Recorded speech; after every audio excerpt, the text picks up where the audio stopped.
Okay, we'll start. So, వాళ్ళకి కీర్తనకి exam ఉంది, వాళ్ళు రావట్లేదు అనుకుంటా.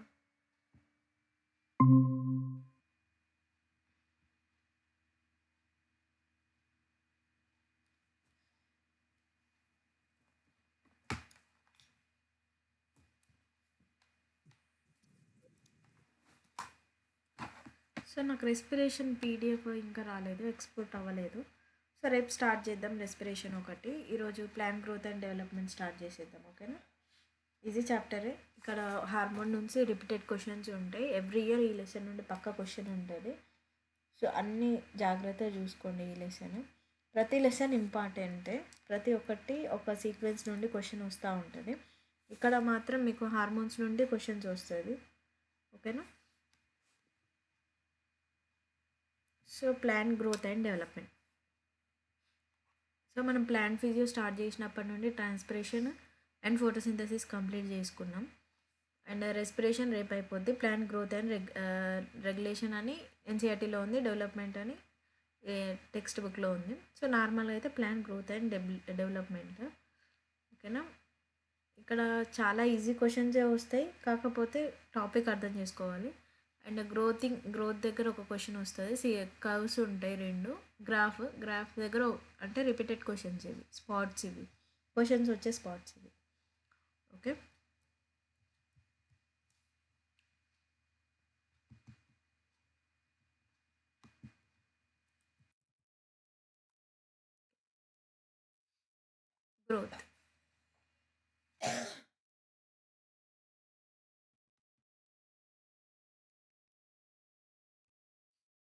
గ్రోత్ని ఎలా డిఫైన్ చేస్తామమ్మా మనం? అంటే ఫిజికల్ చేంజెస్ కానీ మార్ఫాలజికల్ చేంజెస్ కానీ చూసి ఇది గ్రో అయింది అని అంటాం. నార్మల్గా మనం చిన్నప్పుడు ఎలా ఉంటాం, హైట్ అనేది తక్కువ ఉంటుంది. కాకపోతే ఒక ఏజ్ వచ్చిన తర్వాత, గ్రోయింగ్ స్టార్ట్ అయిన తర్వాత అంత స్పీడ్గా డెవలప్ అంటే అంత హైట్ అనేది పెరిగిపోతూ ఉంటుంది. So morphological changes and physical చేంజెస్ని చూసి మనం ఏమంటాం, ఆ ఇంత గ్రోత్ అయింది, ఇంత గ్రోత్ వచ్చింది. నెక్స్ట్ ఎకానమికల్ గ్రోత్ అని అంటాం, ఫినాన్షియల్ గ్రోత్ అని అంటాం.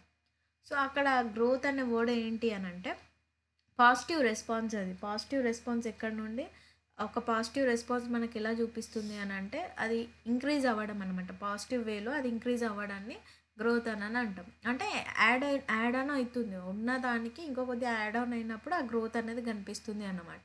ఇప్పుడు మీ దగ్గర ఒక 5 రూపీస్ ఉన్నాయి అనుకోండి, ఒక 10 రూపీస్ యాడ్ అయితే ఎంత అవుతుంది? 15 రూపీస్. అదే గ్రోత్ అన్నమాట అక్కడ. సో ఇక్కడ ప్లాంట్లకు వచ్చేసరికి గ్రోత్ అని అంటే ఏంటి? గ్రోత్ అని అంటే అది సీడ్లింగ్ నుండి అది ప్లాంట్ రూట్ ఫామ్ నుండి షూట్ ఫామ్ అయ్యే వరకు అది గ్రోత్ అన్నమాట. సో ఈ గ్రోత్ని ఏంటి డిఫైన్ చేయడం ఎలా అని అంటే ఇది ఇర్రివర్సబుల్ ప్రాసెస్ అన్నమాట. ఒక్కసారి మీరు హైట్ పెరిగిన తర్వాత మళ్ళీ తగ్గగలుగుతారా? హైట్ అనేది తగ్గలేము. అంటే ఇంకా ఎక్కువ పెరగగలుగుతాం కానీ హైట్, కాకపోతే తగ్గలేం. సో ఇది ఇర్రివర్సబుల్ ప్రాసెస్ అన్నమాట గ్రోత్ అనేది. నెక్స్ట్ వచ్చేసి డెవలప్మెంట్ అంటే ఏంటి? డెవలప్మెంట్ ఇప్పుడు ఈ గ్రోత్ అయింది, ఓకే, సర్టెన్ ఏజ్ వచ్చిన తర్వాత సర్టెన్ గ్రోత్ చూసాం. తర్వాత తన డెవలప్మెంట్ ఏంటి అని అంటే వేర్ ప్లాంట్స్ ఒక హైట్ పెరిగాయి, తన గ్రోత్ అయిపోయింది, గ్రోయింగ్ స్టేజ్ అయిపోయింది. సో డెవలప్మెంట్ ఇప్పుడు తను ఫ్రూట్స్ ఇవ్వాలి, ఫోటోసింథసిస్ చేయాలి. సో ఈ ఆల్రెడీ జరిగే ప్రాసెస్ కంటే డబుల్ ప్రాసెస్ అనేది జరుగుతూ ఉంటుంది. ఇప్పుడు మీకు ఫైనాన్షియల్ స్టెబిలిటీ, ఇప్పుడు గ్రోత్ అయ్యారు, ఫైనాన్షియల్గా గ్రోత్ అయ్యారు. సపోజ్ మీరే ఎగ్జాంపుల్ తీసుకోండి, ఏదో బిజినెస్ పెట్టారు నాన్న. బిజినెస్ పెట్టాక ఏం చేస్తారు? ఫస్ట్ ఫినాన్షియల్గా మీరు ఇన్వెస్ట్ చేస్తారు. ఫస్ట్ ఇన్వెస్ట్మెంట్ చేసిన తర్వాత నెక్స్ట్ ఇంకొకటి ఏంటి, ఆ ఫినాన్షియల్గా గ్రోత్ వచ్చింది, ఓకే.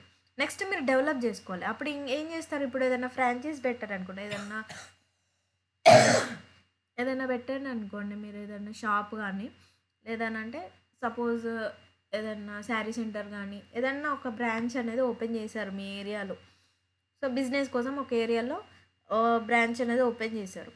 సో అక్కడ మీ బిజినెస్ అనేది ఈజీగా రన్ అవుతూ ఉంటుంది, అంటే గ్రోత్ అవుతూ ఉంది అన్నమాట. సో అక్కడ గ్రో అంటే నేను ఫినాన్షియల్గా బాగానే ఉంది, మీరు తీసుకొచ్చిన ఏదైతే ఎక్విప్మెంట్ కానీ లేదంటే శారీస్ కానీ ఏదైనా ఫుడ్ కానీ సేల్ అవుతూ ఉంది. సో అప్పుడు మీ కంపెనీ గ్రోత్ ఏమైపోయింది? ఇంక్రీజ్ అయిపోయింది. కంపెనీ గ్రోత్ ఎలా ఇంక్రీజ్ అయిందని అంటున్నా, అప్పుడు సేల్స్ వెళ్ళడం వల్ల సంథింగ్ ఆ క్రైటీరియా వల్ల అది ఇంక్రీజ్ అయింది. ఓకే. సో, నెక్స్ట్ మీ డెవలప్‌మెంట్ ఏంటి? ఇప్పుడు ఇక్కడి వరకు ఇది గ్రోత్. ఓకే. నెక్స్ట్ డెవలప్‌మెంట్ ఏంటి అంటే, ఇప్పుడు ఏం చేస్తారు ఇంకో థాట్ ఏంటి? ఇప్పుడు ఈ ఫినాన్షియల్‌గా గ్రోత్ అయ్యారు. ఓకే. ఫినాన్షియల్‌గా గ్రోత్ అయిపోయారు. సో, మీ నెక్స్ట్ థాట్ ఏమొస్తది డెవలప్‌మెంట్ అంటే, ఇంకో బ్రాంచ్ ఓపెన్ చేద్దామని చూస్తారు. అంటే మీ పక్క ఏరియాలోనో లేదా పక్క విలేజ్‌లో ఎక్కడైనా కొద్దిగా డిస్టెన్స్‌లో ఏదైనా బ్రాంచ్ ఓపెన్ చేద్దామని చూస్తారు. అది డెవలప్‌మెంట్ అన్నమాట. అంటే ఉన్నదానికి యాడ్ ఆన్ చేయడం గ్రోత్ అయితే గ్రోత్ అయిన తర్వాత దాన్ని మరింత పెంచడానికి అంటే దాని యొక్క ఫంక్షన్ కావచ్చు, ప్లాంట్ యొక్క ఫంక్షన్ కావచ్చు, దాని యొక్క ఎబిలిటీ కావచ్చు. ఓకే. ఏదైనా ఒకవేళ ఇప్పుడు మీ ఫినాన్షియల్ గ్రోత్ ఓకే. ఎప్పుడన్నా నెక్స్ట్ బ్రాంచ్ ఓపెన్ చేసిన తర్వాత ఇట్లా డౌన్ అయిపోయింది అక్కడ. ఇక్కడ బ్రాంచ్‌లో మీ ఫినాన్షియల్‌గా మంచిగా సక్సెస్ అయితున్నారు బ్రాంచ్ 1లో. బ్రాంచ్ 2లో మాత్రం అంత గ్రోత్ అనేది లేదన్నమాట. సో, గ్రోత్ లేనప్పుడు ఏంటి మరి మళ్ళీ కొత్త స్టాక్ తీసుకురావడం, మళ్ళీ కొత్తగా ఏదైనా టెక్నాలజీ, సోషల్ మీడియా ఇన్‌ఫ్లూయెన్స్ చేయడం గానీ, సో, మళ్ళా రీబిల్డ్ చేస్తున్నారు దాన్ని. సో, అది కూడా ఇన్ కన్సిడరేషన్ ఎందులోకొస్తుంది డెవలప్‌మెంట్. ఇది డిఫరెన్స్ బిట్వీన్ గ్రోత్ అండ్ డెవలప్‌మెంట్‌కి ఇది డిఫరెన్స్ అనమాట. Whether coming back to the plant. ప్లాంట్‌లో ఏంటి గ్రోత్ అనంటే సీడ్లింగ్ నుండి అదొక స్టేజ్ వచ్చేంత వరకు అది గ్రోత్ అవుతా ఉంటదనమాట. తర్వాత డెవలప్‌మెంట్ ఏంటి అంటే ప్లాంట్స్‌కి తగినంత ఇప్పుడు మనం ఏదన్నా క్రాప్ ఈల్డ్ తీసుకుందాం నాన్న. కాటన్ గానీ ఏదైనా ఎగ్జాంపుల్ తీసుకుందాం అనుకోండి. టమాటోస్ గానీ ఏవైనా ఈల్డ్ తీసుకున్నాం అనుకోండి. ఈల్డ్ వచ్చేంత వరకు హార్వెస్ట్ చేసేటప్పుడు ఆ ప్లాంట్ గ్రోత్ ఏదైనా తేడా ఉంటే ఈల్డ్ మీద ఎఫెక్ట్ పడతది అన్‌ఫార్చునేట్‌లీ. సో, ఇప్పుడు మీరు బిజినెస్‌లో ఏదైతే షాప్ యాంబియన్స్ మంచిగా లేదనుకోండి. అంటే అవుట్‌లుక్ ఏదైనా మంచిగా లేదనుకోండి. మీ షాప్‌లోకి ఎవరైనా వస్తారా? రారు. సో, ఇక్కడ ఏంటి అంటే ప్లాంట్ హెల్తీగా లేకపోతే దానికొచ్చే ఈల్డ్ అనేది తక్కువుంటది. సో, అది ఐదర్ టమాటోస్ అవ్వచ్చు, రైస్ అవ్వచ్చు, ఏదైనా ప్రొడక్ట్ ఏదైతే ఉందో అది తక్కువుంటది. సో, దాని డెవలప్‌మెంట్ కోసం ఏం వాడుతున్నారు అనంటే ఇక్కడ రీబిల్డ్ చేసుకుంటున్నాం సెకండ్ బ్రాంచ్‌లో. సో, దాని యాంబియన్స్ పెంచడం గానీ, సోషల్ మీడియా ఇన్‌ఫ్లూయెన్స్ గానీ ఇట్లాంటివి చేసి సెకండ్ బ్రాంచ్‌లో దాని రీచ్ పెంచుదామని చూస్తున్నాం. సో, ఇక్కడ ప్లాంట్‌కొచ్చేసరికి ఏం చేస్తున్నామంటే నాన్న, ఆ ప్లాంట్‌కి ఫెర్టిలైజర్స్ ఇస్తున్నాం. ఏమన్నా కొన్ని హార్మోనల్ చేంజెస్ ఏమన్నా ఉన్నాయో చూసి అవి ఇస్తున్నాం. ఓకే. అది డెవలప్‌మెంట్ అవ్వడానికి.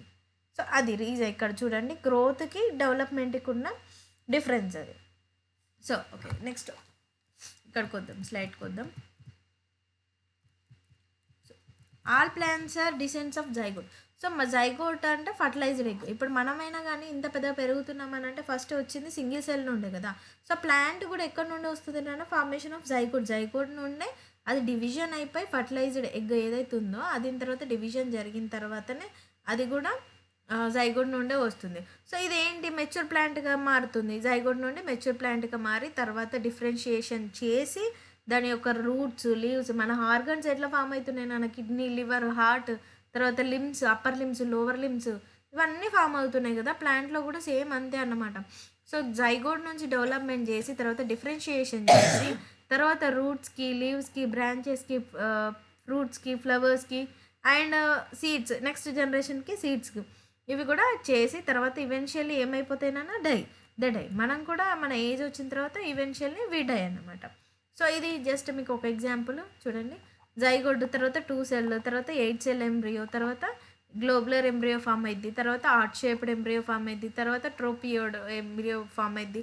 తర్వాత మెచ్యూర్ ప్లాంట్ ఈవెన్చువల్లీ గ్రోత్ అయిపోద్ది. దాని గ్రోత్ అయిన తర్వాత డెవలప్‌మెంట్ చేసుకున్న తర్వాత దాని యొక్క ఈల్డ్ వస్తుంది. దాని లైఫ్ స్పాన్ అయిపోయినాక eventually they got to die.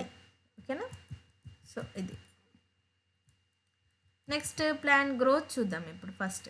Plant growth అనేది ఇర్రివర్సిబుల్ ప్రాసెస్ చెప్పాను. ఒక్కసారి పెరిగాక మళ్ళీ తగ్గలేమన్నమాట. ఒక్కసారి హైట్ పెరిగామనంటే తర్వాత గ్రాడ్యువల్లీ హైట్ అనేది డిక్రీజ్ అవ్వలేం. కాకపోతే దానికి ఉన్న డెవలప్‌మెంట్ చేసుకొని మళ్ళీ ఇంకా ఫర్దర్‌గా బెటర్ అవ్వగలుగుతాం. కానీ అంటే ఇంకా బెటర్ సెన్స్‌లో మనము హ్యాబిట్స్ బాలేవనుకోండి. మన హ్యాబిట్స్ అనేవి బెటర్ చేసుకొని ఇంకా సెల్ఫ్ బెటర్‌మెంట్ అనేది చేసుకోగలుగుతాం. కానీ మన హైట్ మాత్రం తగ్గించుకోలేమన్నమాట.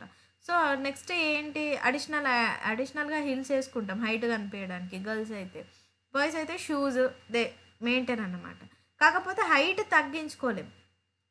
సో, హైట్ తగ్గించడానికి కూడా ఎక్విప్‌మెంట్స్ అట్లాంటివి అవ అడిషనల్‌గా చూజ్ చేసుకున్నప్పటికి గానీ ఇంటర్నల్‌గా దానంతట అది తగ్గదన్నమాట. సో, ఇది ఇర్రివర్సిబుల్ ప్రాసెస్. ఇదేంటి permanent increase in size and organs. ఇప్పుడు మన ఆర్గన్స్ కూడా మదర్ వూమ్‌లో ఉన్నప్పుడు అవి డెవలప్‌మెంట్ అయిపోయిన తర్వాత మళ్ళా బయట ఏదైనా అడిషనల్ జెనెటికల్ డిసీజ్ వస్తే తప్పితే ఆర్గన్ సైజ్ అనేది న్యాచురల్గా డిక్రీజ్ అవ్వదు. సేమ్ ఈజ్ ప్లాంట్లో ఏంటి, దాని గ్రోత్ పెరిగాక తర్వాత దాని డిక్రీజ్ అనేది న్యాచురల్గా జరగదు.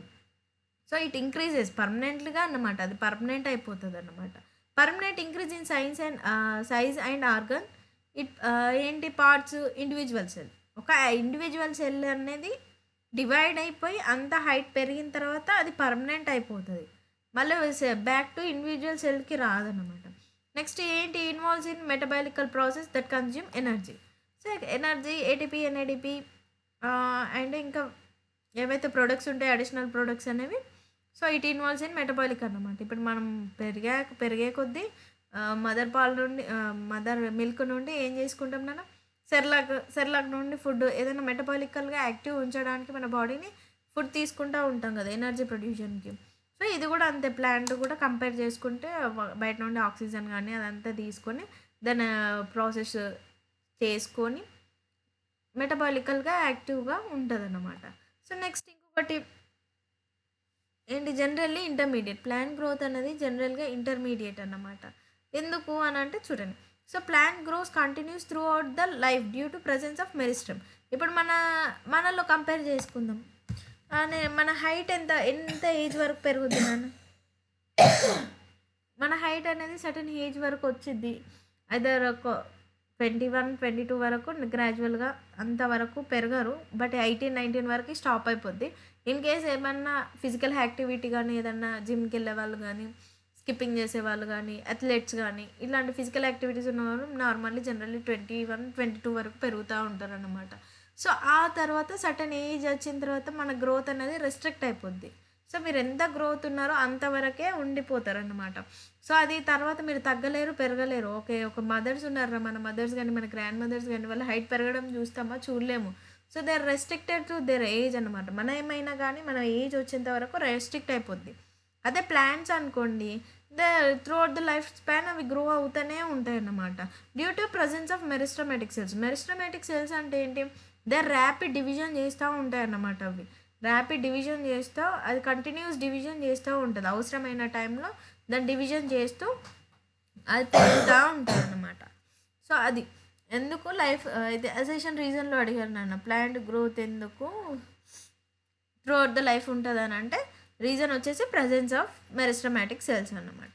సో మెరిస్టమాటిక్ సెల్స్ ఏంటి, capacity to divide and perpetuate cell అని అంటే నార్మల్గా ఇప్పుడు సెల్స్ అనేవి డివైడ్ అయిపోతూ ఉంటాయి రెగ్యులర్. అంటే దానికి వేరే ఆల్టర్నేట్ ఏదన్నా దేని మీద డిపెండ్ అవ్వకుండా దానికి అది డివైడ్ అవుతూ ఉంటుంది అన్నమాట. సో ఏది మీద ఇంటర్నల్ కానీ ఎక్స్టర్నల్ కానీ డిపెండ్ అవ్వకుండా ఆ సెల్స్ అనేవి ఇండివిజువాలిటీతో పాటు వాటి డివిజన్ చేసి హైట్ అవి ఎక్కడ ఉంటాయి ప్రజెన్స్. ఇప్పుడు tip of the shoot, tip of the roots అని ఉంటాం. యాక్సిలరీ మెరిస్టమ్స్ అంటే యాక్సిల్స్ దగ్గర ఉంటాయి. Tips of the roots, tip of the shoot ఉన్నాయి అనుకోండి సపోజ్. సో అప్పుడు ఏం చేస్తుంది, షూట్ దగ్గర ఎక్కువ మెరిస్టమ్ ఉన్నసరికి అవి డివైడ్ అవుతున్న కొద్దీ హైట్ అనేది పెరుగుతూ ఉంటుంది. ఓకేనా. తర్వాత ఇంటర్ క్యాలరీ. సో అవి ఏం చేస్తాయి, గ్రిత్ కానీ నెక్స్ట్ ఎలాంగేషన్ నోట్స్ ఎలాంగేషన్ ఇట్లాంటి స్పేసెస్లో మెరిస్టమ్ అనేది ప్రజెంట్ అయి ఉంటుంది. So due to that meristematic cells అనేవి హైట్ అనేది ఇంక్రీజ్ అవుతూ ఉంటుంది. సో ఈ హైట్ ఏ కన్సిడరేషన్లోకి వస్తుంది నాన్న, గ్రోత్ కన్సిడరేషన్లోకి వస్తుంది హైట్ వచ్చేసి.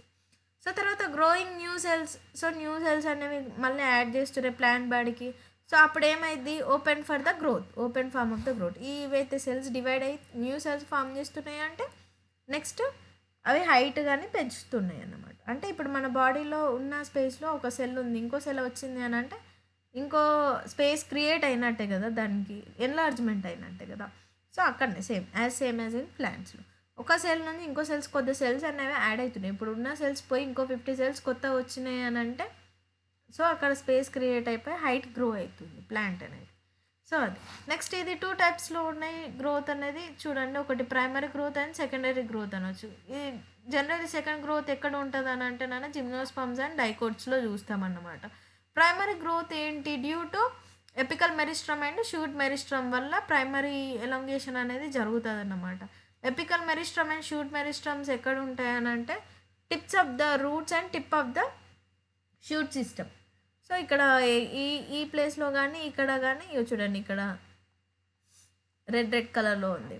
సో ఈ ప్లేసెస్లో apical meristem and root meristem ఉండడం వల్ల వాటి యొక్క డివిజన్ జరిగినప్పుడు కొన్ని సెల్స్ న్యూ సెల్స్ అనేవి యాడ్ అయినప్పుడు అవి ఏమైపోతుందన్నా దాని హైట్ అనేది పెంచుతున్నది. సో ఇది ఏంటి ప్రైమరీ గ్రోత్.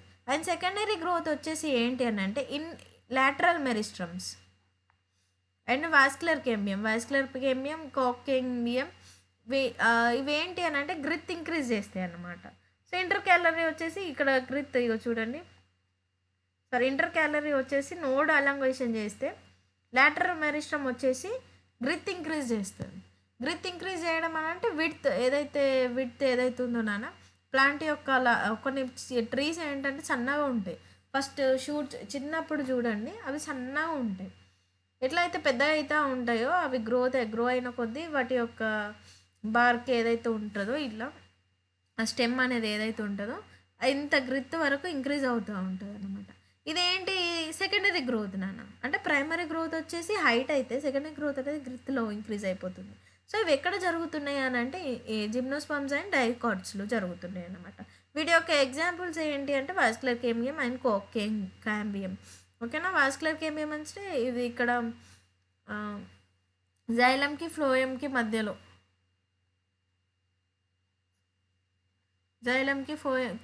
మధ్యలో ఇప్పుడు వాస్కులర్ బండల్ మధ్యలో జరుగుతూ ఉంటాయి అన్నమాట. అది కూడా ఇంక్రీజ్, అది సెకండరీ గ్రోత్. నెక్స్ట్ వన్ వచ్చేసి గ్రోత్ని మెజర్ చేయగలుగుతామా. ఇప్పుడు మనం ఎంత హైట్ పెరిగామన్నది గ్రోత్ మెజర్ చేయగలుగుతాం. అంటే ఎంత హైట్ పెరిగామనంటే స్కేల్ పెట్టి ఇన్ని ఇంచెస్ ఉన్నారు నీకున్న డిఫరెన్స్ ఇది, ఈ హైట్కి నీ హైట్కి ఉన్న డిఫరెన్స్ ఇది అని చెప్పేసి మెజర్ చేయగలుగుతాం.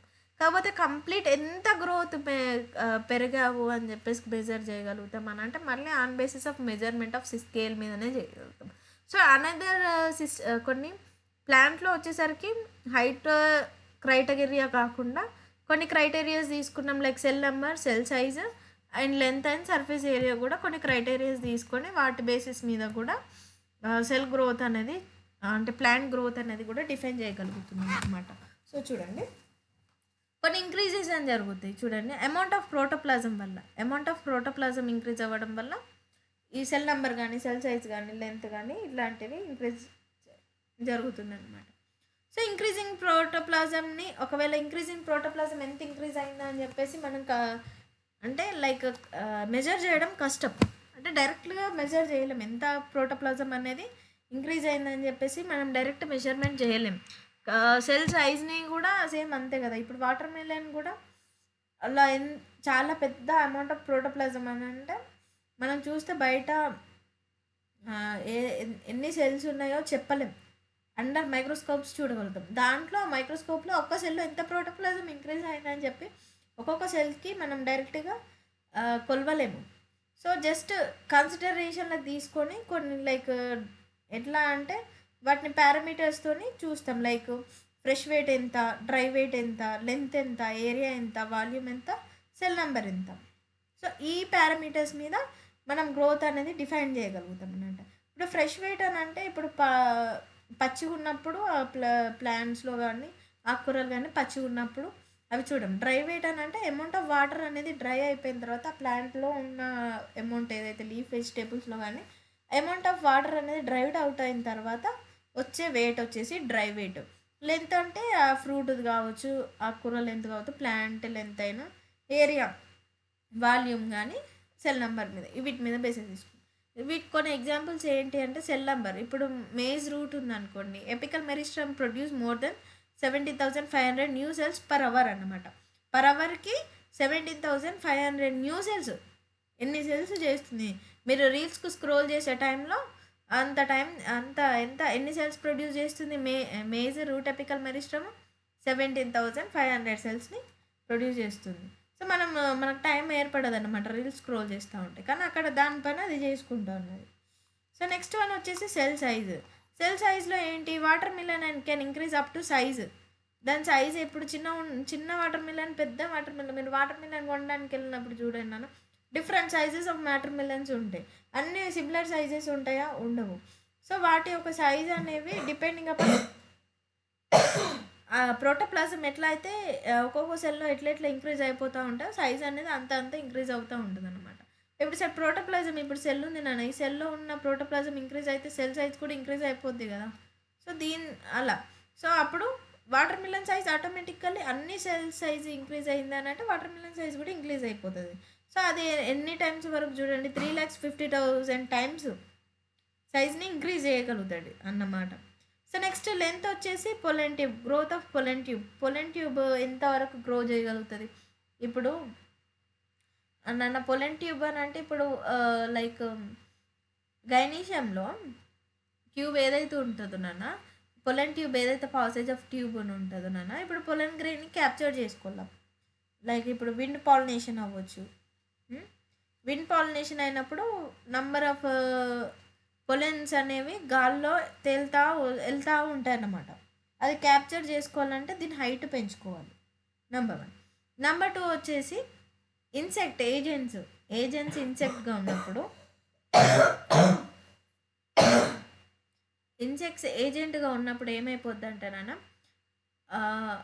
అవిటికి ఫస్ట్ గైనీషియం ఎక్కడుందో ఎక్కడ ల్యాండ్ అవుట్ అవ్వాలి అని అన్నది వాటికి హైట్, అవి గాల్లో వస్తూ ఉంటాయి కదా, దాని హైట్ రీచ్ అవ్వాలి అని అంటే ఫస్ట్ దానికి కనిపించాలి, అంటే దానికి స్టాండింగ్ పొజిషన్ కనిపించాలి ఇన్సెక్ట్స్కి.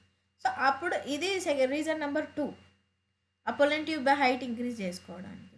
సో ఇది ఒక ఎగ్జాంపుల్ ఆఫ్ ఏంటి, లెంత్ ఎంత ఇంక్రీజ్ చేసుకుంటున్నదా అని చెప్పేసి ఇది ఒక ఎగ్జాంపుల్. అండ్ నార్మల్గా ఇంకొక ఎగ్జాంపుల్ ఏంటి అని అంటే, ప్లాంట్ చిన్నగా ఉన్నప్పటి నుండి అది పెద్దగా పెరిగే వరకు అది కూడా లెంత్ ఇంక్రీజే. Next surface area. అయితే సర్ఫేస్ ఏరియా అని అంటే ప్రతి ఒక్క స్పీసీస్ సేమ్ సర్ఫేస్ ఏరియాతో లీవ్స్ అయితే ఉండవు. ఒక లీవ్స్ అనేవి పెద్దగా ఉంటాయి, కొన్ని బనానా లీవ్స్ చూసుకోండి అన్న పెద్దగా ఉంటాయి. ఇప్పుడు నార్మల్గా రోజ్ లీఫ్ చూసుకోండి, అది ఎంత చిన్నగా ఉంటుంది. రోజ్ లీఫ్ బనానా లీఫ్ ఎంత సర్ఫేస్ ఏరియా డిఫరెన్స్ ఉంది. సో ఆ బేసిస్ మీద కూడా కన్సిడర్ చేసుకోవచ్చు ఏంటో growth of leaf in dorsiventral leaf అనమాట, అంటే ఫ్రంట్ బ్యాక్ ఉన్న లీఫ్ అనమాట, డోర్సీ వెంట్రల్ లీఫ్. ఓకేనా. Next meristematic phase. ఈ గ్రోత్ అనేది 3 ఫేజెస్లో ఉంటుంది అనమాట పీవైకు. ఏ ఫేజెస్లో ఉంటాయినా, meristematic phase, elongation phase and maturation phase. Okay, meristematic phase వచ్చేసి ఏంటి, ఇట్ అకర్స్ ఇన్ మెరిస్టమ్. దేంట్లో రూట్ అపెక్స్ అండ్ షూట్ అపెక్స్లో. సో ఈ రీజియన్ ఏంటి, రిచ్ ఇన్ ప్రోటోప్లాజంలో రిచ్ ఉంటుంది అండ్ లార్జ్ న్యూక్లియై ఉంటుంది. Cell walls are primarily thin and cellulosic with abundant plasmodesmata. ఇక్కడ ప్లాస్మోడెస్మాటా అంటే సెల్కి మధ్యలో ఉన్న కనెక్షన్ ఏదైతే ఉంటుందో అది ప్లాస్మోడెస్మాటా అని చెప్పాను. సో మెరిస్టమాటిక్ ఫేజ్, ఈ మెరిస్టమాటిక్ ఫేజ్లో ఏం జరుగుతున్నాయి, సెల్స్ అనేవి డివిజన్ జరుగుతుంది. ఓకే, అవి ఏ టైంలో 3 టైప్స్లో జరుగుతూ ఉంటాయి. ఫస్ట్ వన్ ఒకటి మెరిస్టమాటిక్ ఫేజ్లో మెరిస్టమ్ రూట్ అపెక్స్, అంటే రూట్స్లో కానీ షూట్లో కానీ. అపెక్స్ అంటే పాయింట్ ఎక్కడైతే ఉంటుందో ఆ పాయింట్లో, అంటే ఫస్ట్ డివిజన్ జరిగే పాయింట్ పైన కింద ఎక్కడైతే ఉంటాయో అవి అన్నమాట, అంటే రూట్స్లో అండ్ షూట్లో. సో అక్కడ సెల్స్ ఎలా ఉన్నాయట, రిచ్ ఇన్ ప్రోటోప్లాజం. ఎందుకంటే ప్రోటోప్లాజం ఇంక్రీజ్ అయితేనే కదా సైజ్ అనేది కానీ ఆ హైట్ అనేది కానీ సెల్ సైజ్ అనేది ఇంక్రీజ్ అవుతుంది, గ్రోత్ అనేది బయట కనిపిస్తుంది. ప్రోటోప్లాజం ఇంక్రీజ్ అవుతుంది. ప్రోటోప్లాజం ఇంక్రీజ్ అవ్వడంతో లార్జ్ న్యూక్లియస్ ఉండాలి. సో ఎక్కువ ప్రోటోప్లాజం ఉంటే చిన్న న్యూక్లియస్ ఉంటే ఏమైపోద్ది, స్ట్రింక్ అయిపోద్ది. సో అందుకే న్యూక్లియస్ కూడా దాని సైజ్ని పెంచుకుంటుంది accordingly large nucleus. And cell walls ఏంటి, గట్టిగా అయిపోతున్నాయి. అంటే ప్రైమర్లీ అంటే ఫస్ట్ చిన్నగా ఉండే తర్వాత ఏమైపోతాయి, ఆ ప్రైమర్లీ ఉన్న లేయర్ అనేది ఈ ప్రోటోప్లాజం బయటకు వస్తే బస్ట్ అవ్వద్దు ఫస్ట్. సో గ్రోత్ అయినప్పుడు. So they are making convenient అన్నమాట. కన్వీనియంట్ చేసి మళ్ళీ తర్వాత దేంతో అటాచ్ అవుతున్నాయి, సెల్యులోజిక్ విత్ అబాండెంట్ ప్లాస్మోడెస్మాటాతోనే. అంటే ఈ డెవలప్మెంట్ అయింది ఇంకో సెల్కి కూడా కనెక్షన్లో ఉంటాయి. ఓకేనా. సో టిష్యూస్ ఏంటి, గ్రూప్ ఆఫ్ సెల్స్ కదా. సో ఒక సెల్కి కనెక్షన్ ఉండడం వల్ల పెద్ద సెల్ అంటే పెద్ద టిష్యూ ఫామ్ అయిపోద్ది, అక్కడ గ్రోత్ అనేది ఫామ్ అయిపోద్ది. ఓకే. సో ఇక్కడ జరిగేది ఫస్ట్ ఇక్కడ నుండి సెల్ నుండి, మొత్తం ఇక్కడ ఉండేది సెల్ నుండి. సో ఒక్క సెల్లో ఉన్న గ్రోత్ ఇంకో సెల్లో సేమ్ అంతా కలిసి పెద్ద ఎలాంగేషన్ అనేది జరుగుతూ ఉంటుంది. సో అది పెద్ద డివిజన్ అనేది జరుగుతుంది. డివిజన్ జరిగిన తర్వాత దాని హైట్ అనేది కనిపిస్తూ ఉంటుంది. ఇది ఫస్ట్ ఫేజ్ వచ్చి. సెకండ్ ఫేజ్ ఎలాంగేషన్ ఫేజ్ ఏంటి అని అంటే, ఇప్పుడు సెల్ ఏదైతే ఇంక్రీజ్ అయింది, ఓకే, ఇంక్రీజ్ అయిన దాన్ని ఏమైపోతుంది, దాని యొక్క ఫేజ్ ఏంటి, ఎలాంగేషన్ చూపిస్తుంది అని అంటే, ఇప్పుడు జస్ట్ చూడండి సెల్స్ అనేవి ప్రాక్సిమల్గా ఉన్నాయి అనుకోండి, just away from the tip. Proximal అంటే జస్ట్ అవే ఫ్రమ్ ది, ఇక్కడ టిప్ నుండి కొద్దిగా ముందుగా. ఓకేనా, ఇప్పుడు చూసుకోండి, ఇక్కడ మెరిస్టమాటిక్ డివిజన్ జరిగితే ఇక్కడ నుండి ఇక్కడికి ఎలాంగేషన్ ట్యూబ్ అన్నమాట, ఎలాంగేషన్ ఫేస్. సో ఇక్కడ ఏంటి అని అంటే, ఇక్కడ మెరిస్టమాటిక్ జోన్స్ అనేవి పైన కొద్దిగా, మెరిస్టమాటిక్ జోన్స్కి పైన ఉంటుంది అనమాట. సో ఏం చేస్తుంది అంటే ఇవి వాల్యూమ్ కానీ సైజ్ కానీ కొత్త వాల్ డిపోజిషన్ పెట్టుకొని ఇలా, అంటే జస్ట్ ఇది ఒకటి రూట్ అనుకున్నాను, జస్ట్ ఇక్కడ నుండి డివిజన్ జరుగుతుంది. ఈ డివిజన్ జరిగిన కొద్దీ ఇది వెనక్కి వెళ్తుంది. సో ఇక్కడ ఇది వెళ్తుంది, తర్వాత మళ్ళీ కిందికి వస్తుంది, ఇక్కడ డివిజన్ చేస్తుంది, తర్వాత ఇక్కడ డివిజన్ చేస్తుంది. సో ఇది ఎలాంగేషన్ ఫేస్. ఏదైతే ఇట్లా వెనుకకి వెళ్తుందో ఇది elongation phase. Elongation phase. Next maturation phase, self other from apex. So proximal phase elongation. So this maximal size walking the thickening and protoplasmic modification. Maturing phase. ఇక్కడ cell ఎక్కడ mature అయిపోతుంది అంటే ఈ డివిజన్ ఆపేసిన తర్వాత they are entering into the mature phase. So అక్కడ ఏంటి, ఎలాంగేషన్కి mature ఫేస్కి దగ్గర. సో అక్కడ ఏంటి, మ్యాక్సిమల్ సైజ్ సెల్స్ అటైన్ చేసిన తర్వాత సెల్స్ అనే వాల్స్ అనేవి థిక్కింగ్ అయిపోతాయి ఫస్ట్. అంటే ఆ సెల్ ప్రోటోప్లాజం అనేది ఇంక్రీజ్మెంట్ అనేది తగ్గుతుంది మెచ్యూర్ ప్లేస్లో. సో అక్కడ ఏమైపోతుంది, వాల్స్ అనేవి ఫస్ట్ థిన్లో ఉండేవి, ఇక్కడికి వచ్చిన తర్వాత దే ఆర్ థిక్కింగ్, అంటే తిన్ను ఉండేవి చాలా ఇట్లా స్టాప్ అయిపోయినాయి, అంటే ఇంకా డివిజన్కి లేకుండా దే ఆర్ మేకింగ్ సరౌండింగ్స్ అనేవి రఫ్గా క్లోజ్ చేసేసుకుంటుంది. సో అప్పుడు ఏంటి, ప్రోటోప్లాస్మిక్ మోడిఫికేషన్స్ అనేవి లోపల జరుగుతూ ఉంటాయి, అడ్జస్ట్మెంట్ అనేది జరుగుతూ ఉంటుంది. ఇప్పుడు మీరు చాలా మందిని తీసుకెళ్ళి ఒక రూమ్లో వేసేసి డోర్ పెట్టేశారనుకోండి, దే ఆర్ మేకింగ్ అడ్జస్ట్మెంట్ ఎక్కడెక్కడ ఉండాలని అట్లా సేమ్ అంతే. ఇప్పుడు థిక్ అయిపోయింది, సరౌండింగ్స్ అనేవి థిక్ అయిపోగానే ఆ ప్రోటోప్లాజం లోపల ఉన్నదంతా అడ్జస్ట్మెంట్కి వచ్చేస్తుంది. సో ఈ గ్రోత్ రేట్స్ అనేవి ఇక్కడ నుండి క్వశ్చన్స్ వస్తాయి నాన్న, arithmetic growth and geometric growth, PYQ. ఓకేనా, సో ఇక్కడ 2 క్వశ్చన్స్ డెఫినెట్గా వస్తాయి. సో ఈ గ్రోత్ రేట్స్ని పర్ యూనిట్ టైం మీద మెజర్మెంట్ చేశారనుకోండి, సో ఇవి డిటర్మిన్ బై 2 phases, 2 టైప్స్లో ఉంటాయి. ఒకటి అర్థమెటిక్ గ్రోత్ అనొచ్చు, ఒకటి జియోమెట్రిక్ గ్రోత్ అనొచ్చు. సో ఇవేంటి అని అంటే, ఫస్ట్ అర్థమెటిక్ గ్రోత్ చూద్దాం. అర్థమెటిక్ గ్రోత్ అనేది లీనియర్ గ్రోత్ అని కూడా అనుకోవచ్చు, లీనియర్ గ్రోత్ అనేవి అనవచ్చు. సో ఇక్కడ ఏంటి అని అంటే, ఈ డయాగ్రామ్ చూస్తే ఈ డయాగ్రామ్కి డిఫరెన్స్ చూడండి అన్న. ఫస్ట్ అర్థమెటిక్ గ్రోత్ వచ్చింది అనుకోండి, 2 ఉన్నాయి, జస్ట్ ఈ 2 చూడండి. ఫస్ట్ 2 cells ఉన్నాయి ఫస్ట్, తర్వాత 3 cells, నెక్స్ట్ 4 cells, అంటే సీక్వెన్స్లో వస్తుంది చూడండి. 4 cells, తర్వాత ఒకటి యాడ్ అవుతూ వస్తుంది అన్నమాట, దానికి ఇంత గ్రోత్ అయిపోయింది. ఇప్పుడు జియోమెట్రిక్ చూసుకోండి, డబల్ అయిపోతూ వస్తుంది, ఇంటూ 2 లాగా, అంటే ర్యాపిడ్ డివిజన్ చేస్తున్నాను దానికి దీనికి. సో ఇక్కడ ఏంటంటే స్లో ప్రాసెస్, కాకపోతే లీనియర్గా ఉంది, అంటే దీనికి లీనియారిటీ లేదు. ఫస్ట్ లీనియారిటీ అని అంటే, ఇప్పుడు చూడండి టైంతోని గ్రాఫ్ ప్లాట్ చేసినప్పుడు దాన్ని ఒక గ్రోత్ ఎలా ఉంది చూడండి, హైట్ ఆఫ్ ద ప్లాంట్ ఎట్లా గ్రోత్ అవుతుంది, లీనియర్గా గ్రోత్ అవుతుంది, దానికి ఉన్న టైం బట్టి అది లీనియర్గా ప్లాట్ అయిపోయింది. ఇప్పుడు ఈ నెక్స్ట్ జియోమెట్రిక్లో చూసుకుంటే ఆ కర్వ్ అనేది ఏమైపోయింది నాన్న, ఎక్స్పాండ్ అయిపోయింది చూడండి, లైక్ సిగ్మాయిడ్ కర్వ్ లాగా వచ్చేసింది అన్నమాట. సో లీనియారిటీకి ఇక్కడ కోల్పోయింది అని అంటే, దానికి ఉన్న గ్రోత్ అనేది ర్యాపిడ్గా. ఇప్పుడు ఎగ్జాంపుల్ చెప్పాలి అని అంటే, మీరున్నారు నాన్న, మీరు జస్ట్ ఇంట్లో నుండి బయటకు వెళ్ళారనుకోండి, స్ట్రేట్గా వెళ్తున్నారు, అంటే ఒక రూట్ నుండి వెళ్ళిపోతున్నారు. ఓకేనా, ఇది మీ హౌస్ అనుకుందాం, మీ హౌస్కి మీ స్కూల్ నుండి ఇట్లా వెళ్ళాలంటే డైరెక్ట్ వెళ్ళిపోయారు, ఇది లీనియర్ అనుకుందాం. ఇక్కడ నుండి ఇట్లా ఇట్లా ఇట్లా ఇట్లా ఇట్లా ఇట్లా ఇట్లా వచ్చారనుకోండి, ఇది ఏంటి అని అంటే షార్ట్ కట్, ఈ జియోమెట్రిక్ గ్రోత్. ఓకేనా, సో ఇక్కడ కొద్దిగా లాంగ్ టైం పడుతుంది, ఇక్కడ టైం తక్కువ పడుతుంది. సో ఇదేంటి అంటే జియోమెట్రిక్ గ్రోత్. ఇది జస్ట్ ఇది ఎగ్జాంపుల్ కోసం అలా గుర్తుపెట్టుకోండి. సో ఇక్కడ కర్వ్స్ అడుగుతాడు, సో కర్వ్స్ కోసం ఈ ఎగ్జాంపుల్ గుర్తుపెట్టుకోండి. లీనియర్ కర్వ్ వచ్చేసి అర్థమెటిక్ గ్రోత్, అండ్ ఇట్లా సిగ్మాయిడ్ కర్వ్ ఉంది అని అంటే షార్ట్ కట్ రూట్లో ఉంది అని అంటే జియోమెట్రిక్ గ్రోత్. ఈ 2 గుర్తుపెట్టుకోండి కర్వ్స్ అడిగినప్పుడు. సో ఇప్పుడు కమింగ్ బ్యాక్ అర్థమెటిక్ గ్రోత్ అంటే ఏంటో చూద్దాం. సో ఇదేంటి, ఫాలోయింగ్ మైటోటిక్ డివిజన్. ఏం ఫాలో అవుతుందన్న మైటోటిక్ డివిజన్ ఫాలో అవుతుంది. So one daughter continues to divide while other differentiate and mature. So ఒకటే సెల్ డివైడ్ అవుతుంది, ఇంకొక సెల్ మెచ్యూర్ అయ్యే టైంలో ఇంకొకటి డివైడ్ అవుతుంది. అంటే ఇంకొకటి డిపెండెంటింగ్ అంటే ఇంకో దాని మీద ఇంకొకటి డిపెండ్ అవుతున్నది అన్నమాట. అది కంప్లీట్ చేసిన తర్వాత డివైడ్ అవుతుంది, ఇది కంప్లీట్ చేసిన బట్టి ఇంకొకటి వస్తుంది. సో అలా. సో ప్లాటింగ్ లెంత్ అండ్ ఎందుకు ఇట్లా చేయడం వల్ల ఏమైతే ఒక సీక్వెన్స్ అనేది ఫామ్ అయిపోతుంది అన్నమాట. ఒక సీక్వెన్స్లోనే అది గ్రోత్ అనేది ఉంటుంది అన్నమాట.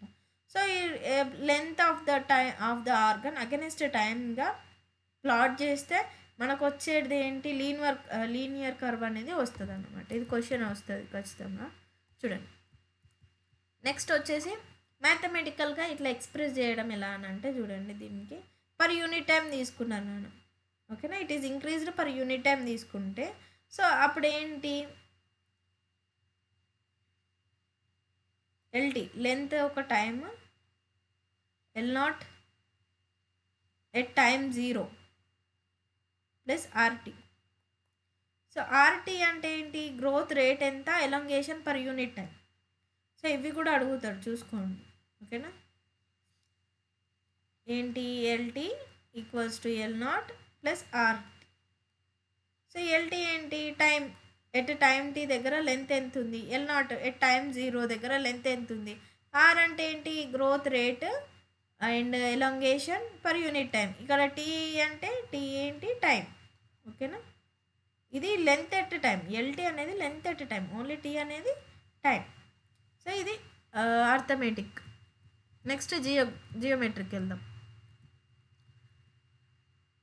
సో ఇక్కడ ఏంటి, అక్కడ ఒక్కొక్క డాటర్ సెల్ అనేది వచ్చింది కదా నాన్న. ఇక్కడ ఏంటి, both daughter cells continue mitotic division. అంటే ఒక్కదాని మీద ఒకటి డిపెండ్ అయిపోయినాయి. ఇప్పుడు 2 సెల్స్ అనేవి డైరెక్ట్ వెళ్ళిపోతూ ఉంటాయి అన్నమాట. ఈ టూల్స్ ఇప్పుడు ఒక్కదాని మీదకి వెళ్ళి ఒకటి మెల్లగా స్లో వచ్చినాయి, ఇట్లా అలా కాదు. సో 2 అనేవి తొందర అంటే స్లో. అంటే ఇక్కడ ఏంటి అంటే ఇనిషియల్గా స్లో ఫేజ్ ఉన్న తర్వాత ఏమైపోతాయి, ర్యాపిడ్ డివిజన్ అనేది ఇంక్రీజ్ చేసుకుంటూ పోతాయి అనమాట. సో ఫస్ట్ ఇనిషియల్ గ్రోత్ ఏంటి, స్లో ఉంటుంది, దాన్ని ఏమంటున్నాం, లాగ్ ఫేజ్ అంటున్నాం. తర్వాత ఇంక్రీజ్ ర్యాపిడ్లీ, అదేంటి log phase or exponential phase అని అనొచ్చు. చూడండి, exponential phase, rapid. So nutrient supply అనేది లిమిటెడ్ ఉంటుంది, slow down leading to the stationary phase. ఎక్కడ స్టేషనరీ ఫేజ్ అంటే ఇక్కడ ఏదైతే ఈ ఫేజ్ ఏదైతే ఉందో లీనియర్ ఫేజ్ లాగా కనిపిస్తుంది చూడండి, ఇది స్టేషనరీ ఫేజ్ అని కూడా అనొచ్చు. So plotting and parameter against growth time, గ్రోత్ని అగెనిస్ట్గా ప్లాట్ చేస్తే ఏంటి, ఏమొచ్చింది, సిగ్మాయిడ్ కర్వ్ అనేది వచ్చింది.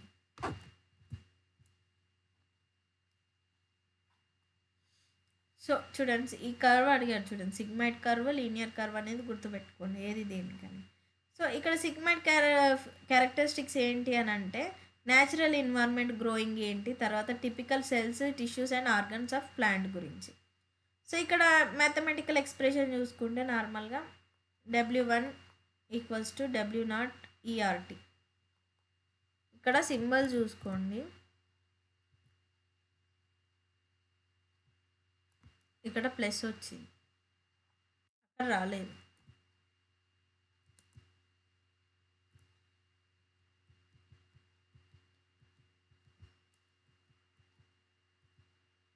ఓకేనా.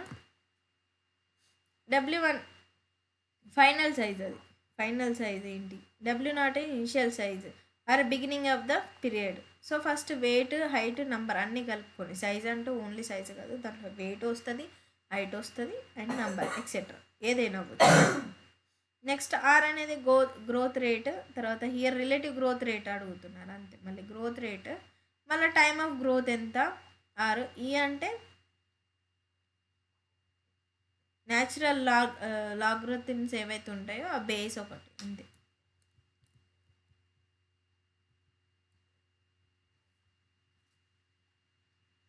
సో ఆర్ అనేది రిలేటివ్ గ్రోత్ అనమాట. It also measure of the ability of the plant to produce new plant material, ఏదైనా ఉంటే అది కూడా అంటే ఇండికేట్ చేస్తారు లైక్ ఎఫిషియన్సీ ఇండెక్స్ లాగా. Hence the final size is W1 depends upon the initial size. Final size ఎప్పుడు కూడా initial size మీదనే డిపెండ్ అయి ఉంటుంది. ఓకేనా. Next quantitative comparisons between the growth can also made in 2 ways. క్వాంటిటేటివ్గా చూసుకుంటే 2 waysలో ఏంటి, అబ్సల్యూట్ గ్రోత్ ఒకటి, రిలేటివ్ గ్రోత్ ఒకటి. అబ్సల్యూట్ గ్రోత్ ఏంటి, measurement and comparison of total growth per unit. Measurement of total growth ఎంత ఉందో పర్ యూనిట్ ఆఫ్ టైంలో, అంటే per second of టైంలో ఎంత గ్రోత్ అయింది, పర్ అవర్ ఆఫ్ టైంలో ఎంత గ్రోత్ అయింది, ఇట్లా ఒక యూనిట్ ఆఫ్ టైంలో ఎంత గ్రోత్ అయిందని చూసుకునేది అబ్సల్యూట్ గ్రోత్. ఇంకోటి రిలేటివ్ గ్రోత్ అంటే ఏంటి, measurement of growth given in the system per unit time expressed in the common basis. Okay, per unit initial parameter. Relative growth వచ్చేసరికి ఎట్లా అంటే పర్ యూనిట్ ఆఫ్ టైంలో ఎన్ని బేసెస్ మీద, ఏ బేసెస్ మీద అంటే లైక్ హైట్ బేసెస్ మీదనా, సైజ్ బేసెస్ మీదనా, లైక్ డిఫరెన్స్ ఆఫ్ బేసెస్ మీద ఇది ఎంత గ్రో అయిందని చెప్పడం అనమాట. అది relative growth.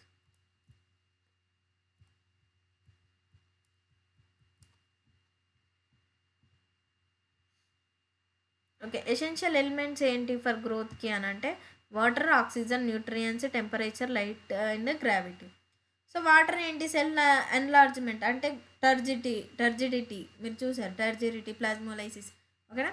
Cell enlargement, turgidity of the cells helps in the extension of the growth. Water provides medium for ఎంజైమిక్ activity need for growth.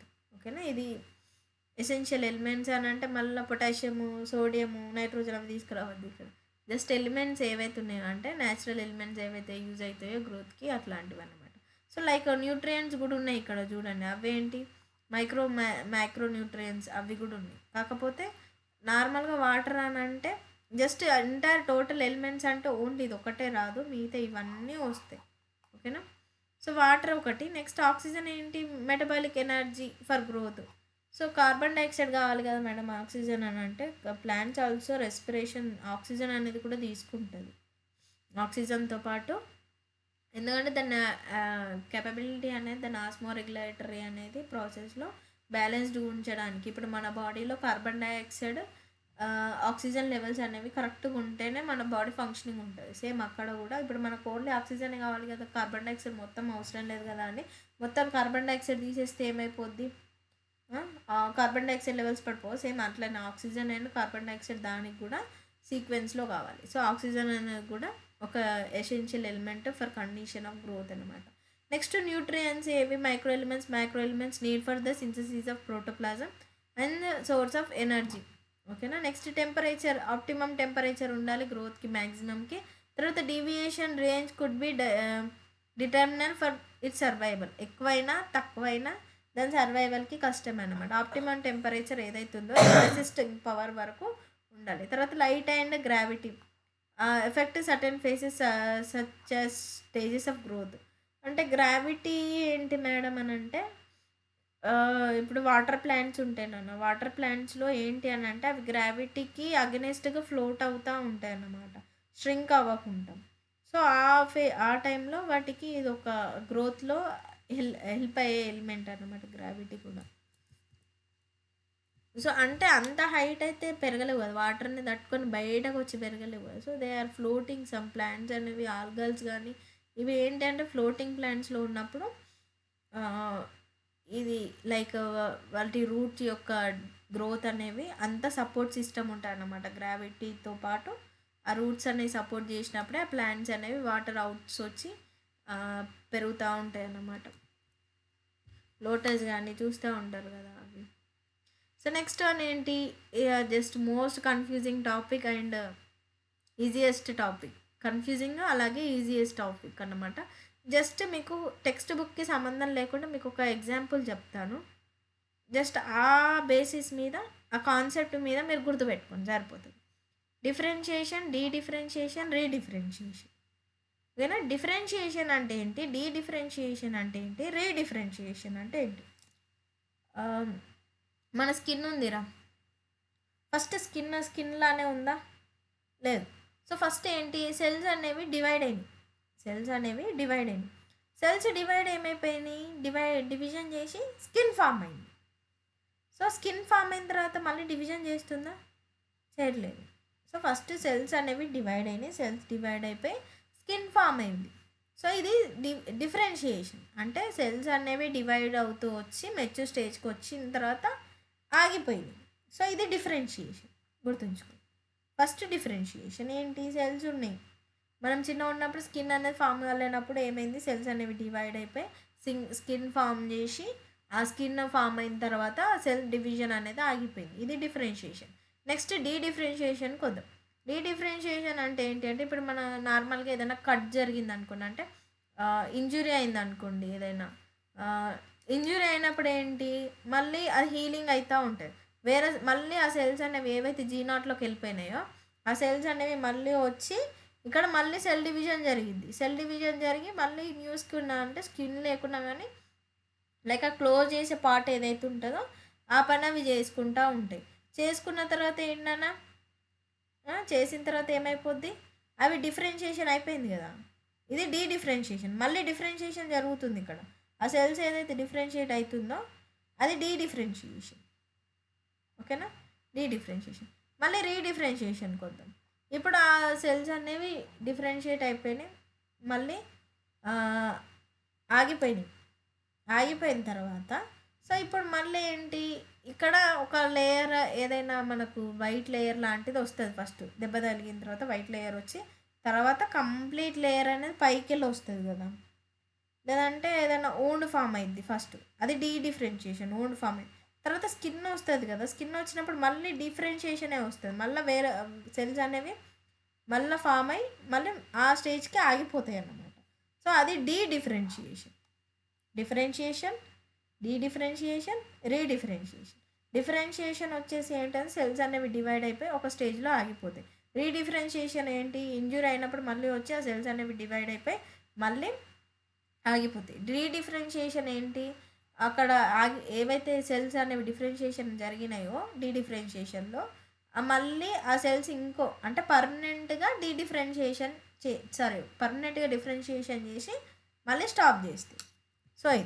So ఇప్పుడు మనం ప్లాంట్లో చూస్తే చూడండి, ప్లాంట్లో ఎలా ఉందో చూడండి, ఆ ఫండా అప్లై చేసి ఇక్కడ ఎలా ఉందో చూడండి. ప్లాంట్లో first differentiation, the process of which meristematic cells and root apical and shoot apical and cambium differentiate and mature to perform specific functions. First one ఏంటి, కొన్ని ఫంక్షన్స్ చేయడానికి సెల్స్ అనేవి డివైడ్ అవుతుంది.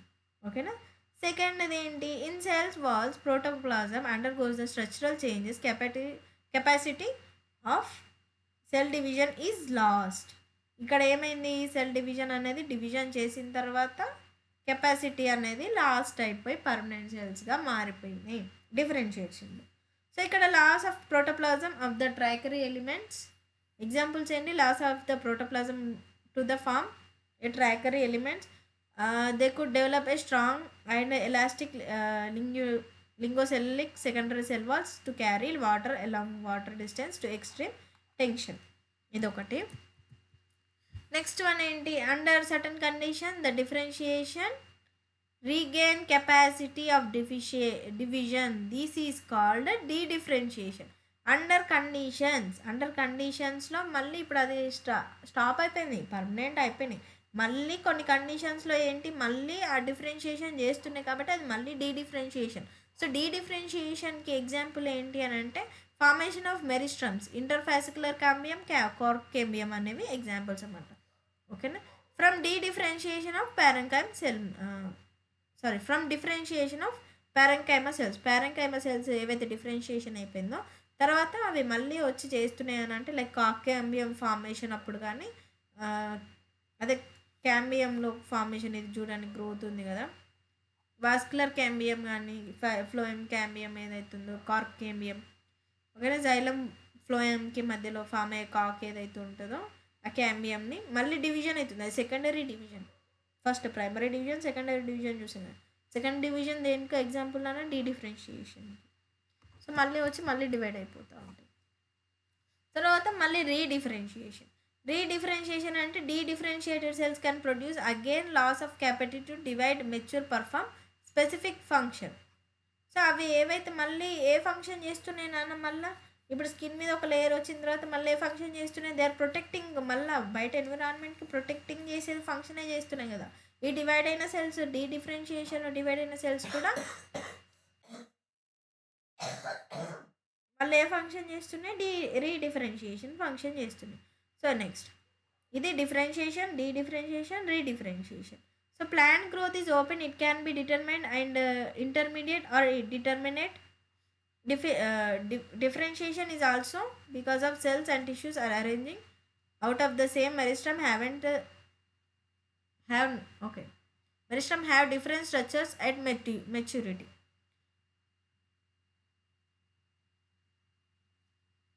డిఫరెన్షియేషన్ ఏంటి, ఓపెన్ అంటే సెల్స్ అనేవి అవి బయటకు వచ్చిన తర్వాత డిఫరెంట్ స్ట్రక్చర్ ఉన్నా కూడా అవి ఏ టైం వరకు మెచ్యూరిటీ సెల్స్. ఇప్పుడు మెరిస్టమాటిక్ సెల్స్ అనేవి ఉన్నాయి అనుకున్నాం నాన్న, ఎగ్జాంపుల్ బేసిక్ ఎగ్జాంపుల్. ఇప్పుడు మెరిస్టమాటిక్ కానీ ఏమైనా ఉన్నాయనుకోండి, అవి కొంచెం హైట్ పెరిగాయి, కొంచెం డివిజన్ జరిగినాయి, హైట్ వచ్చిన తర్వాత దానికి ఒక మెచ్యూరిటీ వచ్చిన తర్వాత ఆగిపోతాయి అన్నమాట. కొన్ని ప్లాంట్స్ అంటే మెల్లమెల్లగా పెరుగుతూ ఉంటాయి అన్నమాట, అన్నీ ఒకటిసారి పొడవు పెరిగిపోవాలి అంటే వాటికి ఒక మెచ్యూరిటీ ఏజ్ అనేది ఉంటుంది. ఆ ఏజ్ వరకు అది వచ్చి మళ్ళీ దాని యొక్క ఫంక్షన్ అనేది చేస్తుంది. సో అది ఒక ఎగ్జాంపుల్ వచ్చిన తర్వాత అది మెచ్యూరిటీ వచ్చిన తర్వాత డిఫరెన్షియేషన్ సెల్స్ అనేవి డివైడింగ్ ఆగిపోతుంది అనమాట. Final structure at maturity cell division also determined by the location of the cell. ఇప్పుడు ఫైనల్కి ఏంటి, రీడిఫరెన్షియేషన్ జరుగుతుంది. మళ్ళీ అదే ఫంక్షన్ చేస్తుంది, డిఫరెన్షియేషన్ చేసిన ఫంక్షన్ మళ్ళీ రీడిఫరెన్షియేషన్ ఫంక్షన్ అనేది సేమ్ ఉంటుంది అన్నమాట. సో ఇప్పుడు ఫస్ట్ డిఫరెన్షియేషన్ అయినప్పుడు మనకి మెచ్యూరిటీ వచ్చిన తర్వాత ఏం ఫామ్ అయింది, స్కిన్ ఫామ్ అయింది. సో తర్వాత ఇంజురీ వచ్చిన తర్వాత డిఫరెన్షియేషన్ చేసాం, ఓకే మళ్ళీ లేయర్ వచ్చింది. మళ్ళీ లేయర్ వచ్చిన తర్వాత ఇప్పుడు పైన కట్ అయిన తర్వాత ఇంజురీ తర్వాత కూడా అక్కడ కూడా ఏం ఫంక్షన్ జరుగుతుంది, ప్రొటెక్షనే కదా. ఫస్ట్ ఏదైతే ప్రొటెక్షన్ జరిగిందో సెకండ్ టైం కూడా ప్రొటెక్షనే జరుగుతుంది. సో ఎగ్జాంపుల్స్ ఏంటి, positionated way of the root apical meristem differentiated as root cap while those pushed to the periphery as a epidermal.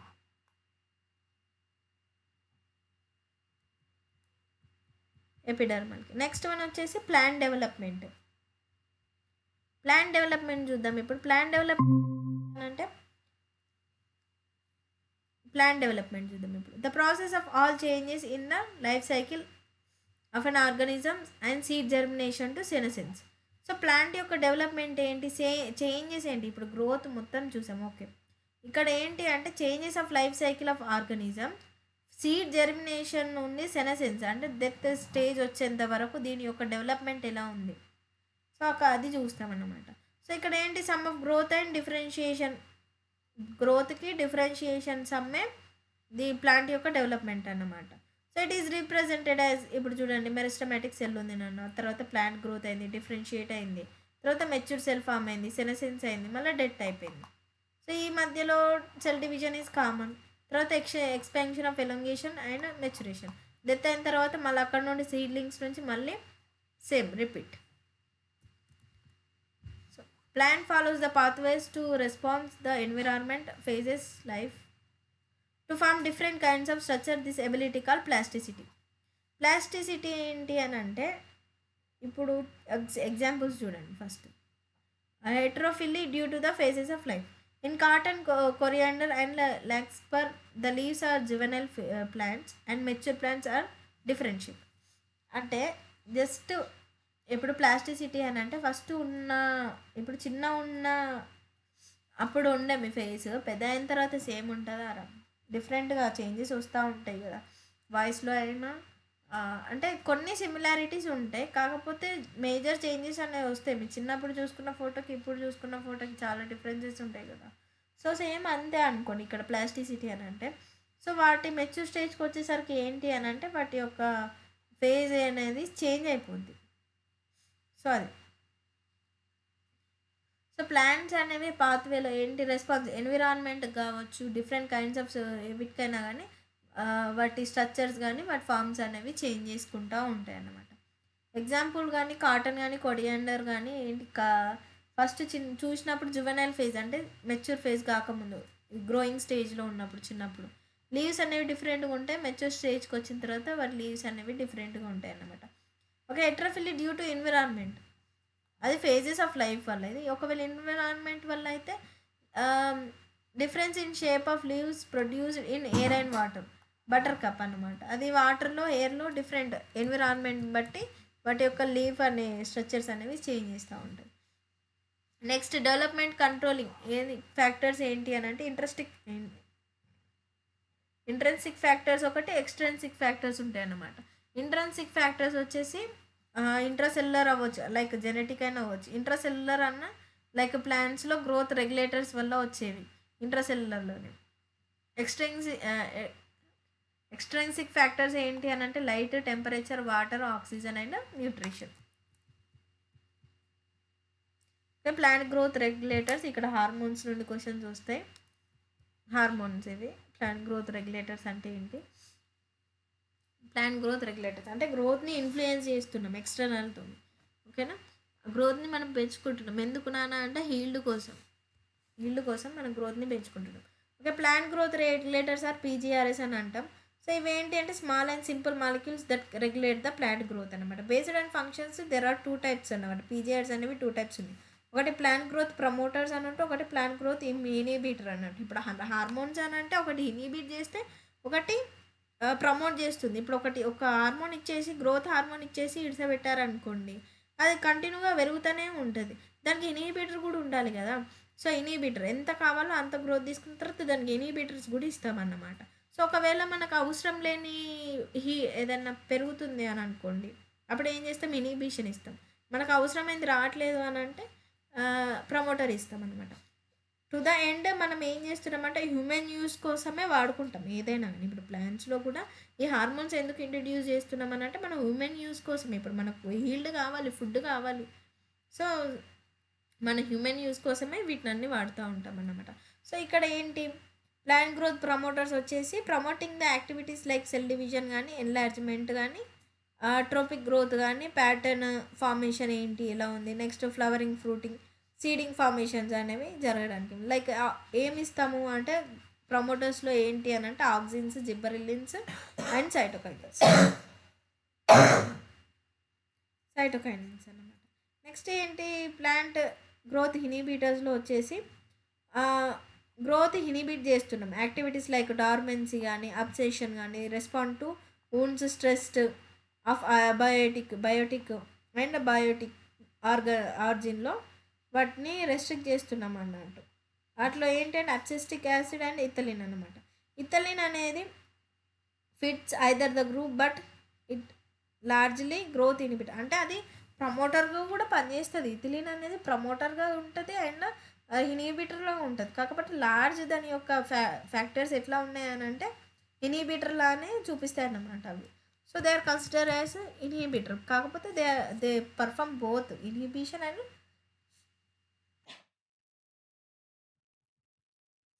Inhibition అంటే ప్రమోటర్గా రెండు ఉంటాయి అన్నమాట. నెక్స్ట్ వన్ వచ్చేసి ఆక్సిన్. ఇప్పుడు ఈ ఏవైతే ఉన్నాయో హార్మోన్స్ దాంట్లో చూడండి ఆక్సిన్ అన్న గ్రీక్ వర్డ్ వచ్చేసి టు గ్రో అన్నమాట.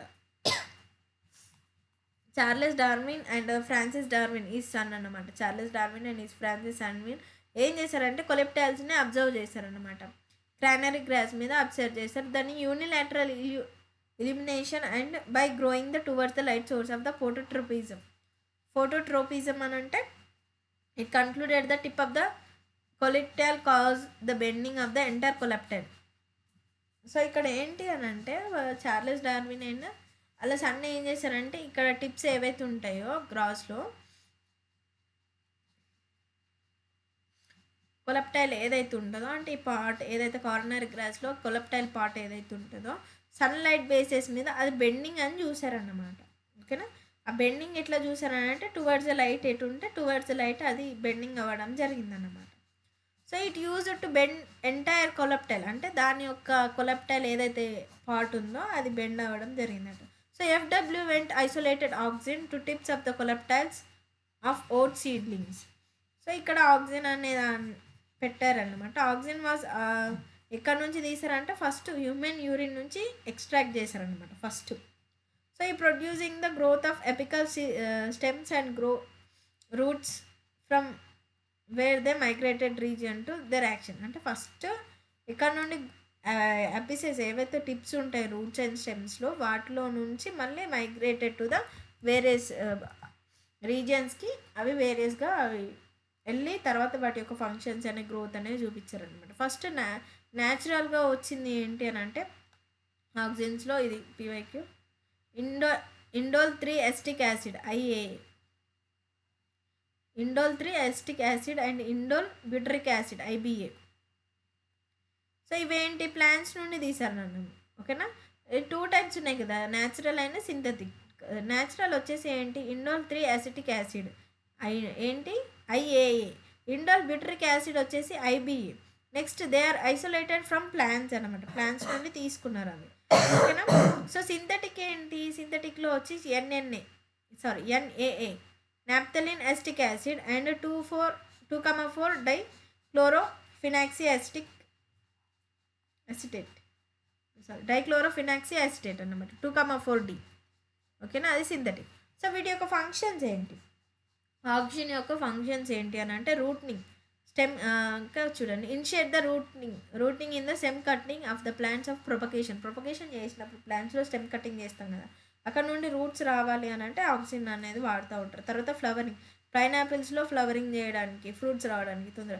నెక్స్ట్ ఫ్రూట్ చూడండి, లీఫ్ డ్రాప్ ఎర్లీ స్టేజెస్లో లీఫ్ డ్రాప్ ఏదన్నా అయిపోయింది అనుకోండి, ఆ స్టేజెస్లో ఆక్సిజన్ అనేది వాడతారన్నమాట. నెక్స్ట్ వన్ వచ్చేసి ఏంటి అని అంటే ప్రమోట్ అబ్సేషన్, ఓల్డర్ లీవ్స్ కానీ ఫ్రూట్స్ కానీ అట్లాంటివి అబ్సేషన్ కాకుండా, అంటే తొందరగా ఖరాబ్ కాకుండా, చెట్టు మీదనే కొన్ని ఖరాబ్ అవుతూ ఉంటాయి, అట్లా కాకుండా చూస్తారన్నమాట. నెక్స్ట్ ఇండ్యూస్ పార్థినోకార్పీ ఇన్ టమాటోస్లో parthenocarpy. Next herbicides like 2,4D is used as dicot weeds అన్నమాట, వీడ్స్ని చంపడానికి. అట్లాంటి ఏవైనా కలుపు మొక్కలు వీడ్స్ అంటే అట్లాంటి మొక్కలు, అంటే అవసరం లేని మొక్కలు ప్లాంట్స్తో పాటు ఉన్నప్పుడు అది చంపడానికి యూజ్ చేస్తారు. It does not effect the monocot plants. It use to prepare weed free lawns అనమాట. వీట్ ఫ్రీ అని అంటే వీట్ ఫ్రీ లాన్స్ అంటే ఇప్పుడు మనం ఒక కాటన్ క్రాప్ వేసాను అనుకోండి, అక్కడ ఏదైనా కలుపు మొక్కలు పెరుగుతూ ఉంటాయి కదా, అవి లేకుండా ఉండడానికి అనమాట. Next control xylem differentiation and help in cell డివిజన్లో కూడా హెల్ప్ చేస్తూ ఉంటుంది. Next one apical dominance.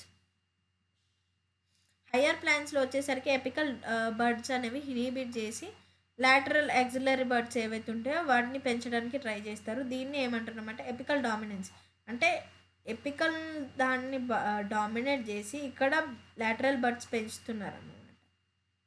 So దాన్ని ఎపికల్ డామినెన్స్ అంటున్నాం. ఎపికల్ డామినెన్స్ అంటే నా వర్డ్లోనే ఉంది, ఎపికల్ బర్డ్స్ని ఇన్హిబిట్ చేస్తున్నాం and growth of lateral birds వీటిని కూడా. నెక్స్ట్ వన్ డికాపిటేషన్ అని అంటే ఇక్కడ లాటరల్ బర్డ్స్ ఏవైతే ఉంటాయో వాటి రిజల్ట్స్ ఏవైతే ఉంటాయో it applied in the tea plantation hedge making అనొచ్చు. షూట్ టిప్స్ ఏవైతే ఉంటాయో వాటిని తీసేస్తే డీకాపిటేషన్ అని అంటున్నాం. నెక్స్ట్ వచ్చేసి gibberellins. These are acidic PGR అనమాట, ప్లాంట్ గ్రోత్ రెగ్యులేటర్లో యాసిడిక్ అన్నమాట. E Kurosawa treated the sterile fertilizers of Gibberella fujikuroi, the fungus that cause bakanae disease or foolish seedling in rice to healthy rice seedling. As a result it shown as symptoms of Bacane disease అన్నమాట అది. So later active substances identified as gibberellic acid, ఓకేనా. They are more than 100 జిబ్బెరెలిన్స్ ఉన్నాయి, దాంట్లో GA1 GA2 GA3 etcetera in fungi and either plants. అనేది ఒక question వచ్చింది నన్ను, bacteria fungi అని వచ్చినప్పుడు ఇట్స్ ఫంగై. వర్డ్స్ అనేవి బ్యాక్టీరియా కానీ ఫంగై కానీ వైరస్ అని వచ్చినాయి అని అంటే నోట్ చేసుకోండి, వీటి మీద క్వశ్చన్స్ వస్తాయి. జిబ్బెరెలిన్స్ అనేవి ఫంగై అన్నప్పుడు చూసుకోండి, అది ఫంగై చంపడానికి అన్న దానిలాగా, ఓకేనా. నెక్స్ట్ జిబ్బరెల్లిక్ యాసిడ్ అనేది GA3 are terpenes is the one of the first discovered gibberellin GA3, most intensively studied gibberellins. So వాటి యొక్క ఫంక్షన్స్ ఏంటి అని అంటే ఇంక్రీజ్ ఇన్ లెంత్ కానీ యాక్సెస్ కానీ ఇంక్రీజ్ చేస్తుంది. అండ్ ఇంక్రీజింగ్ లెంత్ లైక్ గ్రేప్స్లో గుచ్చు ఏదైతే పెద్ద పొడుగు ఉంటుందో అది కొనడానికి ఇష్టపడతాం చిన్నదానికన్నట్టు, ఎందుకంటే ఎక్కువ పొడుగు ఉంటే గ్రేప్స్ ఎక్కువ ఉంటాయి. సో అట్లా ఎలాంగేషన్ చేయడానికి. సో అప్పుడేంటి లెంత్ పెరుగుతుంది అని అంటే ఈల్డ్ ఎక్కువ ఉందని అనుకుంటాం. To improve the shape of the fruits సచెస్ apples, అంటే మనం మంచి షేప్ ఉన్నాయి తీసుకుంటాం, లైక్ చిన్నగా ఉన్నాయి పొట్టి ఉన్నాయి, ఆ షేప్ డిఫరెంట్గా ఉంది అనుకోండి ఆ షేప్ కంటే, అట్లాంటివి తీసుకోవడానికి చూడం లైక్ అట్లా.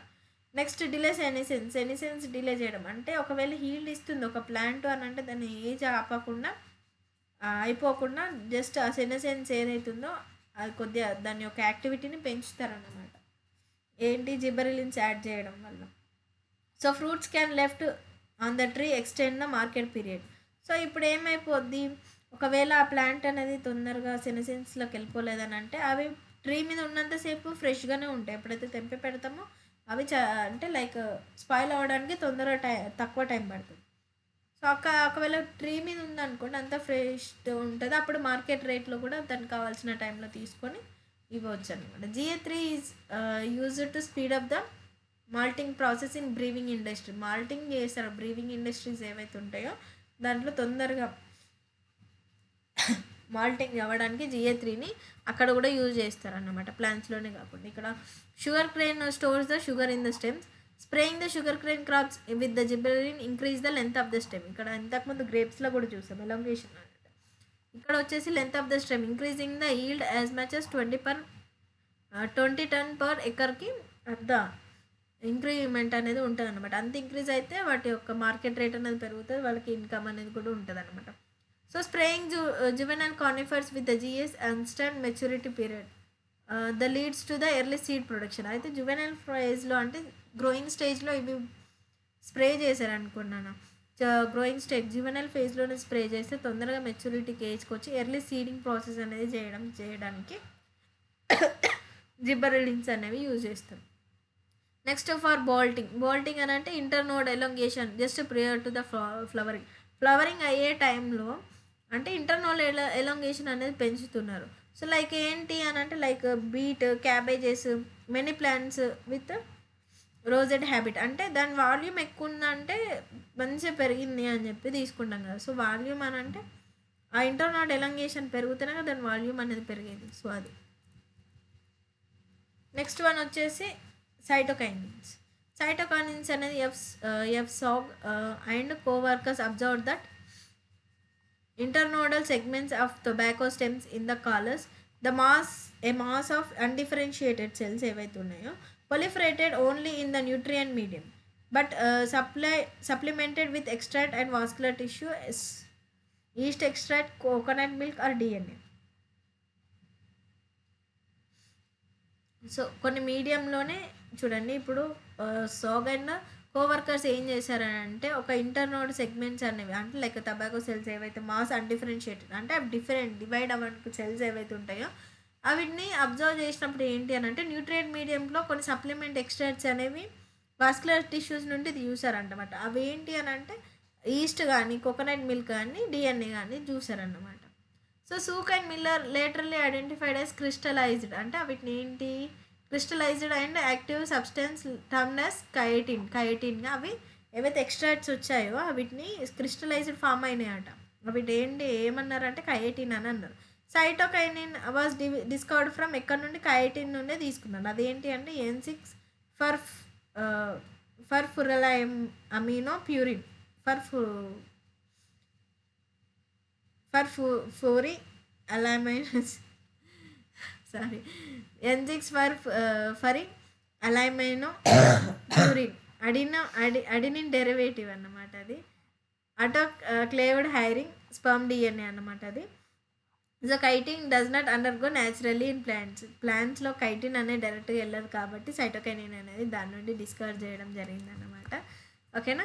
నెక్స్ట్ సైటోకైనిన్ని G18 ఏదైతే G18 కూడా ఒకటి ఉంటుంది. సో అదేంటి అని అంటే G18 అనేది corn kernels and coconut milks నుండి సబ్స్ట్రాక్ట్ లైక్ సైటోకైనిన్ లైక్ యాక్టివిటీస్ని చేస్తుంది అన్నమాట అది కూడా. So these are synthetic compounds. ఓకేనా. ఏవేవి సైటోకైనిన్స్ అండ్ G18 అనేవి some synthetic compounds with cell division and promoting యాక్టివిటీని అనమాట. దేని నుండి 18 నుండి తీసుకుంటున్నారు సైటోకైనిన్స్ అండ్ G18 అనమాట. న్యాచురల్ సైటోకైనిన్స్ అనేవి ఎక్కడ అంటే region like rapid cell division జరిగిన దగ్గర రూట్ అపిసైడ్స్ షూట్ అపిసైడ్స్ దగ్గర సింథసైజ్ అవుతుంది, కానీ అది దానికి మాత్రమే యూజ్ అవుతుంది, న్యాచురల్గా అది న్యాచురల్ హార్మోన్ అనుకోవచ్చు అది. ఓకేనా. ఫంక్షన్స్ ఏంటి అని అంటే ప్లే రోల్ యాజ్ సైటోకైనిన్సి, న్యూ లీవ్స్ కానీ క్లోరోప్లాస్ట్ ఇన్ లీవ్స్లో ఎక్కువ పెంచడం కానీ, షూట్ గ్రోత్ కానీ, adventitious shoot growth adventitious shoot formation కానీ, help in overcome of apical dominance. కొన్ని ప్లాంట్స్లో న్యాచురల్గానే ఎపికల్ డామినెన్స్ అయినప్పుడు అది ఓవర్కమ్ చేయడానికి. To promote nutrient and mobilization of help in nutrient mobilization అంటే ఏవైతే మైక్రో న్యూట్రియంట్స్ ఏవైతే మొబిలైజేషన్ కావడానికి. సో లీవ్స్ సెనెసెన్స్ తొందరగా లీవ్స్ రాలిపోకుండా వాటికి కూడా హెల్ప్ చేస్తుంది అన్నమాట. Next one most asked ethylene, C2H4 ethylene అనమాట. ఇథిలిన్ ఏంటి? Cousins confirm that release of volatile substance ripe and orange that. Okay, ఇంతకుముందు ఒక స్లైడ్ ఉందా? లేదు. ఓకే, అస్టెంట్. So started ripening of stored banana ఏదైతే ఉందో దాన్ని రైపెనింగ్ అంటే తొందరగా మక్కడం అనమాట. సో మక్కడం later in this substance identified as ethylene. ఏంటి ఆ సబ్స్టెన్స్ అని అంటే ఇథిలిన్ అనేది అబ్జర్వ్ చేస్తారు. Ethylene is a simple gases ఏంటి PGR ప్లాంట్ గ్రోత్ రెగ్యులేటర్. ఇది synthesised in large amount of tissues undergoing the senescence and ripening of the fruits. ఓకేనా. ఇది ఎక్కువ అంటే సినిసెన్స్లో కానీ రైపెనింగ్ ఆఫ్ ఫ్రూట్స్లో కానీ కనిపిస్తాను అనమాట. దాని యొక్క ఫంక్షన్స్ ఏంటంటే horizontal growth of seedlings and swelling of axis, apical hook formation of dicot seedlings, and it promotes senescence of abscission of plant and organs, especially leaves and flowers. Next ఏంటి? Respiration rate during the fruit ripening enhance చేస్తుంది అనమాట. Next fruit ripening enhance చేస్తుంది. This is called ఏంటి? Respiratory climacteric అని కూడా అనొచ్చు. Next ఏంటి? Break seeds and but dormancy, initiate the germination of peanuts and sprouting of potato tubers. అంటే ఇది తొందరగా ఈ రైపెన్ అవ్వడానికి యూజ్ చేస్తే అంటే ఉన్న ప్రాసెస్ని స్పీడప్ చేయడానికి చూస్తుంది ఇథిలిన్ అనేది. ఓకేనా. నెక్స్ట్ ఏంటి? ఇంటర్నోడ్ కానీ పిలియోప్టైల్ ఎలాగేషన్ కూడా ఇది. సో డీప్ వాటర్ రైస్ ప్లాంటర్లో కానీ and it helps in leaves upper parts shoot and remain above the water. ఓకేనా. నెక్స్ట్ ఇంకొకటి ఏంటి అని అంటే రూట్ హెయిర్ ఫార్మేషన్ కానీ రూట్ గ్రోత్ కానీ ఇంక్రీజ్ ఇన్ అబ్జార్ప్షన్ సర్ఫేస్లో కానీ. ఓకేనా. వాటి రూట్ పెరిగిన తర్వాత వాటి యొక్క హెయిర్ ఏదైతే అబ్జర్వ్ చేసుకుంటుందో మినరల్స్ని అక్కడ హెల్ప్ చేస్తుంది అన్నమాట. తొందరగా అబ్జర్వ్ చేసుకుని స్పీడప్ చేయడానికి ప్రాసెస్ మొత్తం ఇక్కడ. సో ఇక్కడ ఇనిషియేట్ ఫ్లవర్ని ఇనిషియేట్ చేస్తుంది తొందరగా. తర్వాత సింక్రోనైజింగ్ ద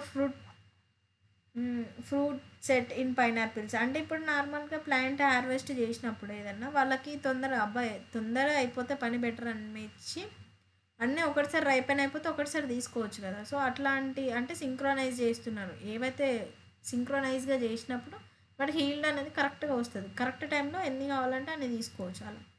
సో ఏంటి ఎక్కడ యూజ్ చేస్తారంటే వైడ్లీ ఇన్ అగ్రికల్చర్లో యూజ్ చేస్తారు ఇథిలిన్ అనేది. సో నెక్స్ట్ వన్ ఇంకోటి ఏంటి అంటే ఎపితోఫాన్ అంటే ఏంటి? వైడ్లీ సోర్స్ ఇథిలిన్ని ఎపితోఫాన్లో యూజ్ చేస్తారు. Ethephon is an aqueous solution ఈజ్ readily absorbed and transported within the plants and releases the ethylene slowly. ఓకేనా.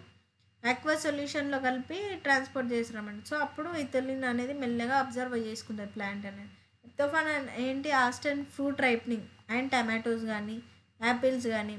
సో ఇప్పుడు మనము కెమికల్స్ వాడరు వెజిటేబుల్స్ మీద అని అంటారు కానీ సో ఏంటి అని అంటే వాటికి ఉన్న నేచర్ని పోగొట్టి అంటే నేచర్ ఉన్న ఏదైతే ఉందో పోగొట్టి ఎక్స్ట్రా ఇవి ఇవ్వడం వలన ఏమైపోతుంది అంటే తొందరగా అవి ప్రాసెస్ అనేది స్పీడప్ చేసుకుంటుంది. జరిగే ప్రాసెస్ని స్పీడప్ చేస్తున్నాయి. ఎందుకంటే హీల్డ్ ఇవ్వడానికి హీల్డ్ మార్కెట్లో అమ్మితే అమౌంట్ రావడానికి. సో అది అన్నమాట. సో ఇక్కడ ఏంటి అని అంటే థిన్నింగ్ ఆఫ్ కాటన్. ఇది ఏం చేస్తుంది? Thinning of cotton, cherry, walnuts promote female flowering cucumbers there by increasing in the yield. So last అంతే హీల్డ్ ఇంక్రీజ్ చేయడానికి. ఓకేనా. నెక్స్ట్ వన్ వచ్చేసి అబ్సిసిక్ యాసిడ్ ABA అనొచ్చు. ఇది కూడా రిపీటెడ్ అడిగాడు ఇది. ఓకేనా. డ్యూరింగ్ ఇన్ మిడ్ 1960స్లో ఏంటి రిపోర్టెడ్ 3 kinds ఆఫ్ ఇన్హిబిటర్స్ అని చూసారనమాట. వాటి ఫస్ట్ ఏంటి ఇన్హిబిటర్ బి, ఇంకోటి abscisin 2 and dormin. Okay, they were chemically identical known as abscisic acids అనమాట. వీటిని కెమికల్గా అబ్సిసిక్ యాసిడ్స్ అనవచ్చు. Inhibitor B, abscisin 2 and డార్మిన్.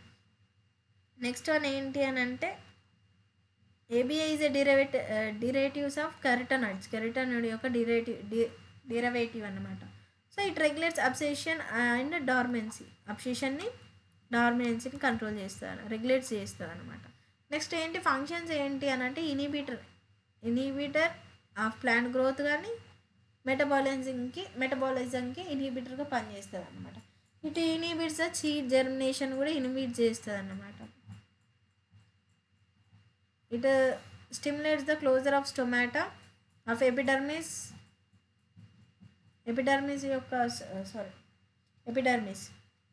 Closure of stomata in the epidermis లేయర్లో stomata ఏదైతే ఉంటుందో దాన్ని క్లోజర్ కానీ అట్లాంటి తొందరగా క్లోజ్ చేయడానికి టు స్టాప్ ద రియాక్షన్ అన్నమాట. ఓకేనా. It increase the tolerance of plants various kinds of stresses. కొన్ని stress like they are call stress hormone కూడా అనొచ్చు. స్ట్రెస్ హార్మోన్ అని ఎందుకు అంటున్నామని అంటే టాలరెన్స్ ఏంటి నేచర్కి లైక్ హెవీ రెయిన్ఫాల్ అయినా టెంపరేచర్ కండిషన్స్ ఎక్కువ ఉన్నాయనుకోండి, ఆ టైంలో టాలరెన్స్కి యూజ్ అయ్యే హార్మోన్ కాబట్టి దీన్ని స్ట్రెస్ హార్మోన్ కూడా అని అంటున్నాం. So it as major role ఏంటి సీడ్ డెవలప్మెంట్ కానీ తర్వాత మెచ్యురేషన్ అండ్ డార్మెన్సీలో seed dormancy by ABA help in the withstand of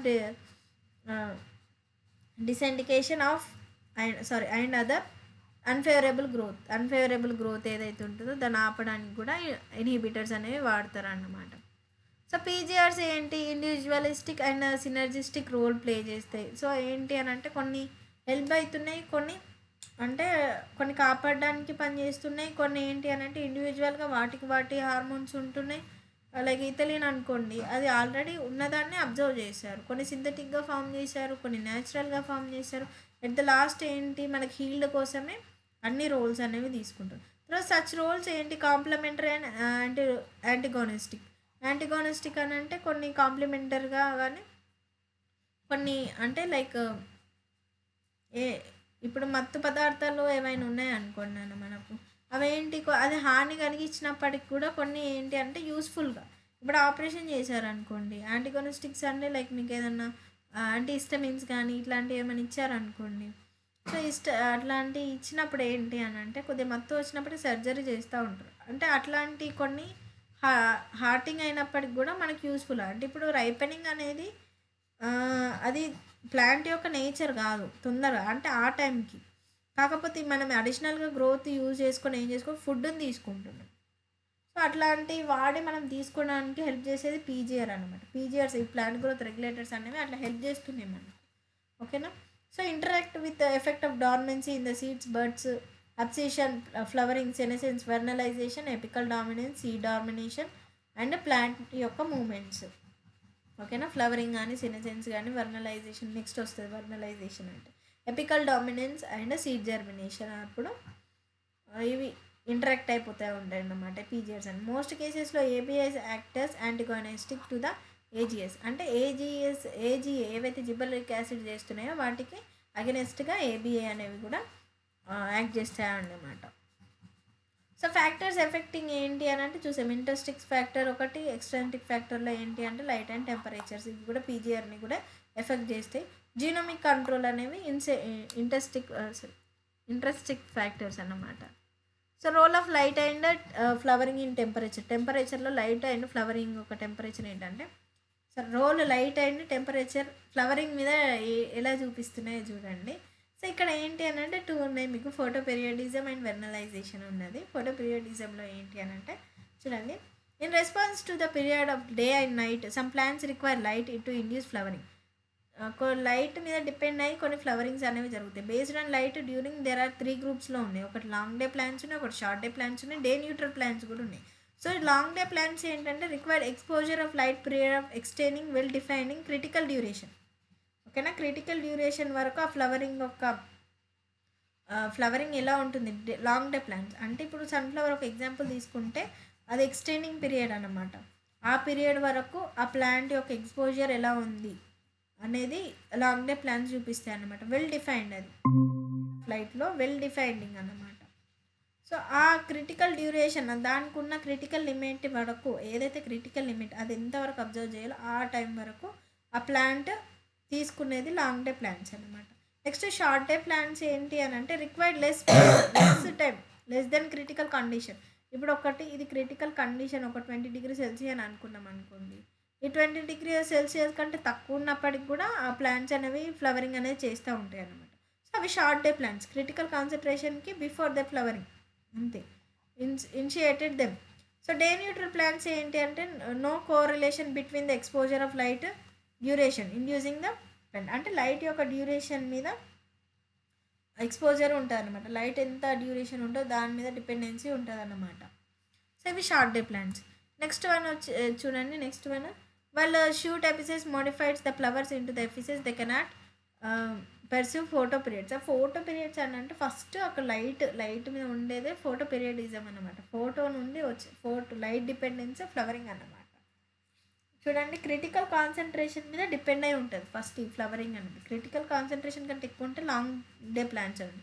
critical concentration reach అయిన తర్వాత కూడా అవి ఫ్లవరింగ్ అయిపోయినాయి అంటే దే ఆర్ నియర్లీ ఉండే షార్ట్ డే ప్లాంట్స్ అవ్వచ్చు. డే న్యూట్రల్ ప్లాంట్స్ అంటే కోరిలేషన్ ఉండదు అనమాట. ఎక్స్పోజర్కి లైట్ డ్యూరేషన్కి మధ్య ఫ్లవరింగ్ అవుతుంది. ఫస్ట్ లైట్ వచ్చే టైంలో ఈ ఫ్లవరింగ్ అవుతూ ఉంటుంది. ఆ డ్యూరేషన్ ఆఫ్ టైంలోనే ఆ ఫ్లవరింగ్ అవుతూ ఉంటుంది. అది ఎప్పుడన్నా అవ్వచ్చు. అంటే స్టార్ట్ అయిన క్రిటికల్ కాన్సన్ట్రేషన్ కన్నా ముందు అవ్వచ్చు, క్రిటికల్ కాన్సన్ట్రేషన్ అయినా అవ్వచ్చు. అది న్యూట్రల్ ప్లాంట్స్ అనమాట. సో ఇక్కడ ఏంటి అంటే అవి కెనాట్ పర్సీవ్ ఫోటో పీరియడ్స్ అన్నమాట. Site of perception of light dark duration leaves కూడా ఉంటాయి కొన్ని.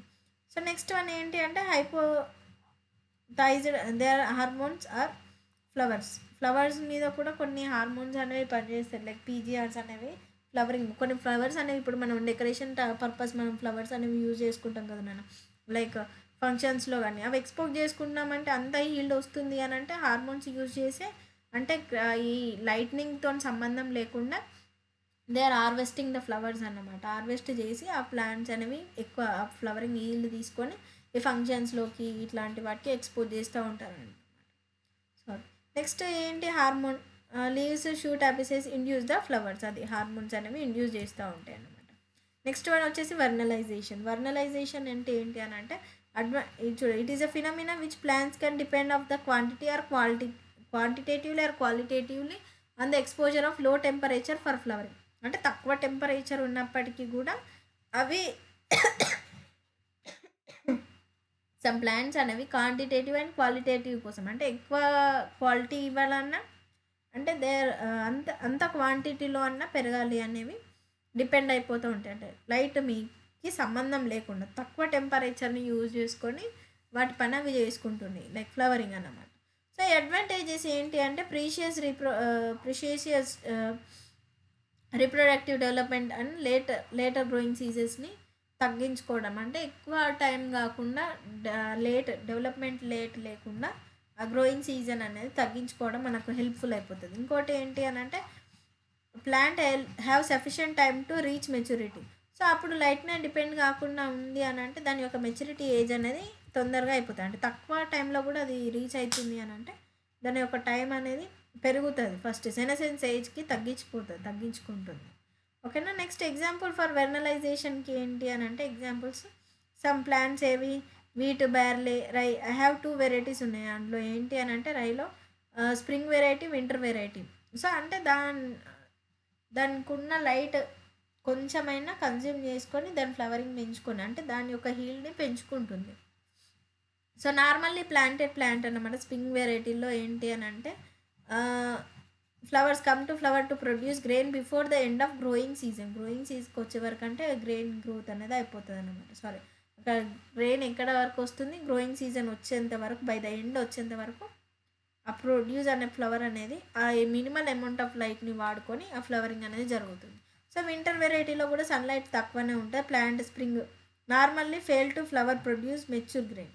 సో వింటర్ వెరైటీస్లో ఏంటి అని అంటే ఏదైతే స్ప్రింగ్లో వచ్చినంత వెరైటీస్ ఇక్కడ తక్కువ వస్తాయి, ఫెయిల్ అయిపోతాయి నార్మల్గా. ఎందుకు అని అంటే స్పాన్ ఆఫ్ ఫ్లవరింగ్ సీజన్ అనేది అక్కడ తక్కువ ఉన్నప్పటికీ ఇక్కడ కొద్దిగా ఎక్కువ ఉంటుంది, లిటిల్ అమౌంట్ ఎక్కువ ఉంటుంది. సో అప్పుడు ఏంటి అంటే ఈ ఈ ఏం చేస్తాయంటే వీటిని తొందరగా మెచ్యూరిటీ రావాలి అని అనాలంటే ఈ ప్లాంట్స్ని ఆటంలో ప్లాన్ చేస్తే వింటర్ సీజన్కి వాటి యొక్క ఫ్లవరింగ్ అండ్ జర్మినేషన్ అనేవి వచ్చేస్తాయి అన్నమాట. సో ఇవి ఇక్కడ అంత షార్ట్ డ్యూరేషన్ అయినా కానీ ఇది లాంగ్ డ్యూరేషన్ అనమాట. మెచ్యూరిటీ ఏజ్ అనేది తొందరగా రావాలి అని అంటే వీటిని ఆటంలో ప్లాన్ చేస్తూ ఉంటారు అన్నమాట. So winter come out the small seedlings and resume the spring and harvested usually around mid summer వరకు అవి హార్వెస్ట్ చేసేస్తారు మిడ్ సమ్మర్ వరకు వింటర్ నుండి. అండ్ లాస్ట్ వన్ ఇక్కడ ఏంటి అంటే వెర్నలైజేషన్ బైనియల్ ప్లాంట్స్. బైనియల్ ప్లాంట్స్లో ఏంటి అని అంటే monocarpic plants are normally flowered and died in second season. First సీజన్లో పెట్టిన తర్వాత సెకండ్ సీజన్కి వచ్చేసరికి అంటే అవి డై అయిపోతే మళ్ళీ న్యూగా పెట్టేసుకుంటారు. లైక్లో ఎగ్జాంపుల్స్ ఏంటి అని అంటే sugar beet, cabbages, carrots and subjecting growing the biennial plants and cold temperature stimulates the subsequent photoperiodic flowering response. అంటే తక్కువ ఉన్నప్పటికి కూడా they are responding to the light. అంత లైట్నింగ్ ఎంత తక్కువ ఉన్నా కానీ నెక్స్ట్ సీజన్కి వచ్చేసరికి అంటే నెక్స్ట్ క్రాపింగ్కి వచ్చేసరికి అంటే ఏమైపోద్ది అది అది యూజ్ చేసుకోలేదు అనమాట. ఫస్ట్ యూజ్ చేసుకుంది అంటే కంపేరేటివ్లీ దాని లైఫ్ లాంగ్ పెరగాలి అని అంటే ఫస్ట్ సెకండ్ ప్లాంటేషన్ రావద్దు అని అంటే ఫస్ట్ ఉన్న ప్లాంటేషన్కి మినిమల్ అమౌంట్ ఆఫ్ లైట్ రావాలి, టెంపరేట్ కండిషన్ వాటర్ రావాలి అండ్ దాని యొక్క ప్రాసెస్ అనేది సరిగ్గా జరగాలి. సో ఒక ప్లాంట్ ఫస్ట్ ప్లాంటేషన్ జరిగిన తర్వాత దాని యొక్క హీల్డ్ ఇచ్చేసామని అంటే తర్వాత అది they are going to die. ఎందుకంటే అది తీసుకోవడమే వెర్నలైజేషన్లో ఏంటి మినిమల్ అమౌంట్ ఆఫ్ లైట్ని తీసుకొని అది హీల్డ్ని ఇస్తుంది. నెక్స్ట్ కూడా అది ఫర్దర్ కంటిన్యూ చేయాలంటే కొద్దిగా కష్టమే. సో దే ఆర్ ఏంటి అని అంటే సెకండ్ టైం అందుకు వీటిని ప్లాన్ చేస్తున్నాం. సో దాని లైఫ్ టైం అయిపోతుంది అక్కడికి. సో ఇది ప్లాన్ గ్రోత్, ఓకేనా, and development. Next lesson respiration చూద్దాం రేపు, ఓకేనా మ్యామ్. అన్ని లెసన్స్ స్పీడ్ ఆఫ్ పెట్టారా మ్యామ్? పీడిఎఫ్ ప్రొవైడ్ చేయాలా? ఇది రావట్లేదు నాన్న, నేను ట్రై చేశాను. సో ఇది లోడ్ అవ్వట్లేదు ఫస్ట్. అంటే చాలా ఉన్నాయి కదా, ఆల్మోస్ట్ 46 to 45 ఒక లెసన్లో ఉంటే ఒకటి 1 or 2 అట్లా ఉన్నాయి కదా, లోడ్ అవ్వట్లేదు, సపోర్ట్ చేయట్లేదు సెండ్ చేయడానికి. Okay ma'am. విల్ ట్రై, ఓకేనా? Okay ma'am. Okay thank you ma'am. Okay, thank you, bye.